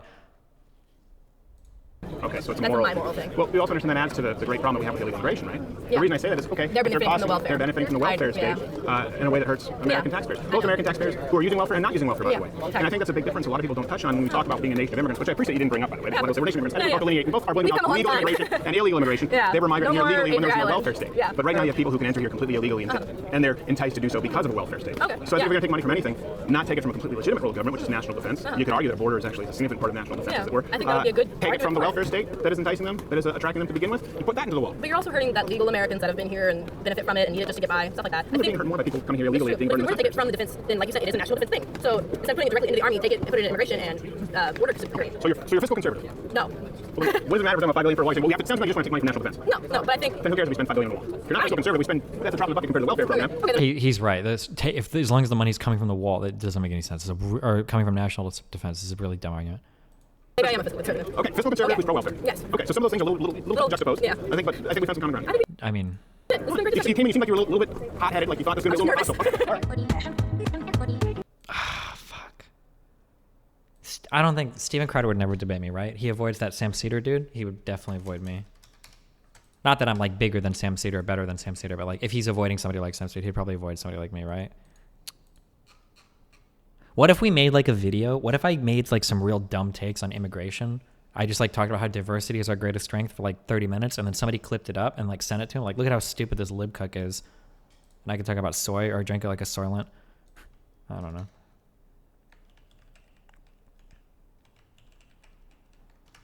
Okay, all right. I bookmarked this. Okay, I'm gonna take a shower and stuff, and I'll go hang out with Recful. I don't know if we'll stream or not. If he wants to, we can, but it'll be up to him on how he feels. He might just want to chill though, and then I'll be back tomorrow. Issue your own Sam Cedar debate challenge video. Maybe. You mentioned Tomahawks, but what about the $550 million per plane for 100 new stealth bombers the military didn't even ask for? $550 million per plane? That sounds like an impossibly expensive figure. For 100 planes? So it was a $55 billion project? Oh no, I guess that. So, okay, I'm sorry, wait, hold on. Typically when people say that like, oh, you know, like we bought the B-2s at like $500 million per plane, the planes themselves are like a few million to build, but the reason why the cost is like, the reason why the cost is given that way is because you have to do a huge initial investment into R&D to get, right? Like that's how much the project is generally. That's why sometimes when you hear the numbers like, how can that one plane be $500 million or whatever? Like, do you know the F-35? Well, like it's similar. Like the planes themselves don't necessarily cost like $500 million a pop. Like it's usually like that number is heavily front loaded in the total cost of the project, right? But maybe that might not be true here for this B-21. I haven't heard of this. Sorry. That's just how I know in the past they've done it. Destiny, they don't know what they're talking about. Oh, okay. The entire lifespan of the plane is included in the cost. Oh, sure. The B-21 is a $550 million aircraft. Wait, can I leave now? I'm done fucking around with you guys. I don't want to read this shit.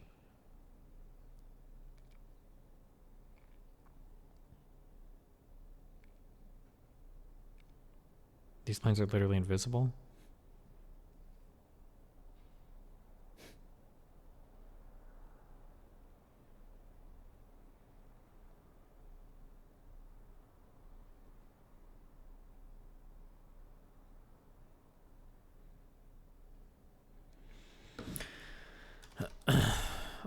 Okay. I don't want to watch your videos. Okay, listen, I love you guys. I would stream longer, blame Recful.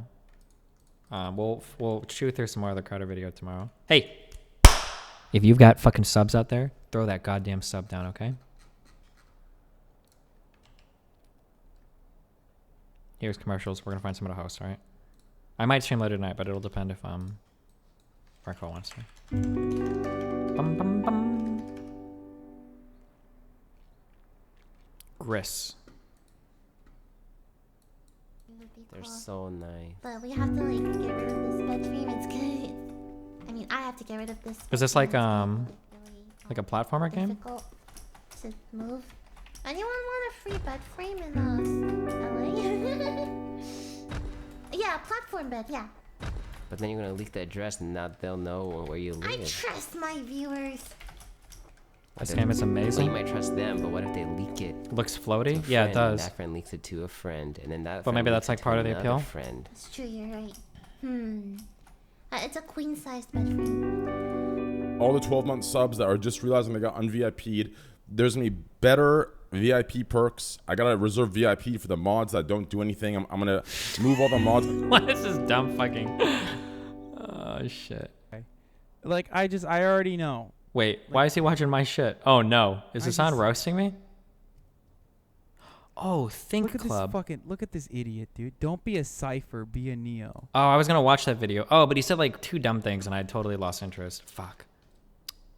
If that guy wants to debate me, I'll debate that guy. Whoever does that Philosophy Club channel, 100% I'll do it. Oh, fuck. We'll host Hassan. Fuck it. Okay, I love you guys. Ripper Cappuccino, Pappuccino, Happuccino, Mappuccino, Dappuccino, Cappuccino, Appuccino, Appuccino. He read the comments, bug him on Twitter, and I'll do it. All right, Rip on. Thanks. Also, I love all of you very much.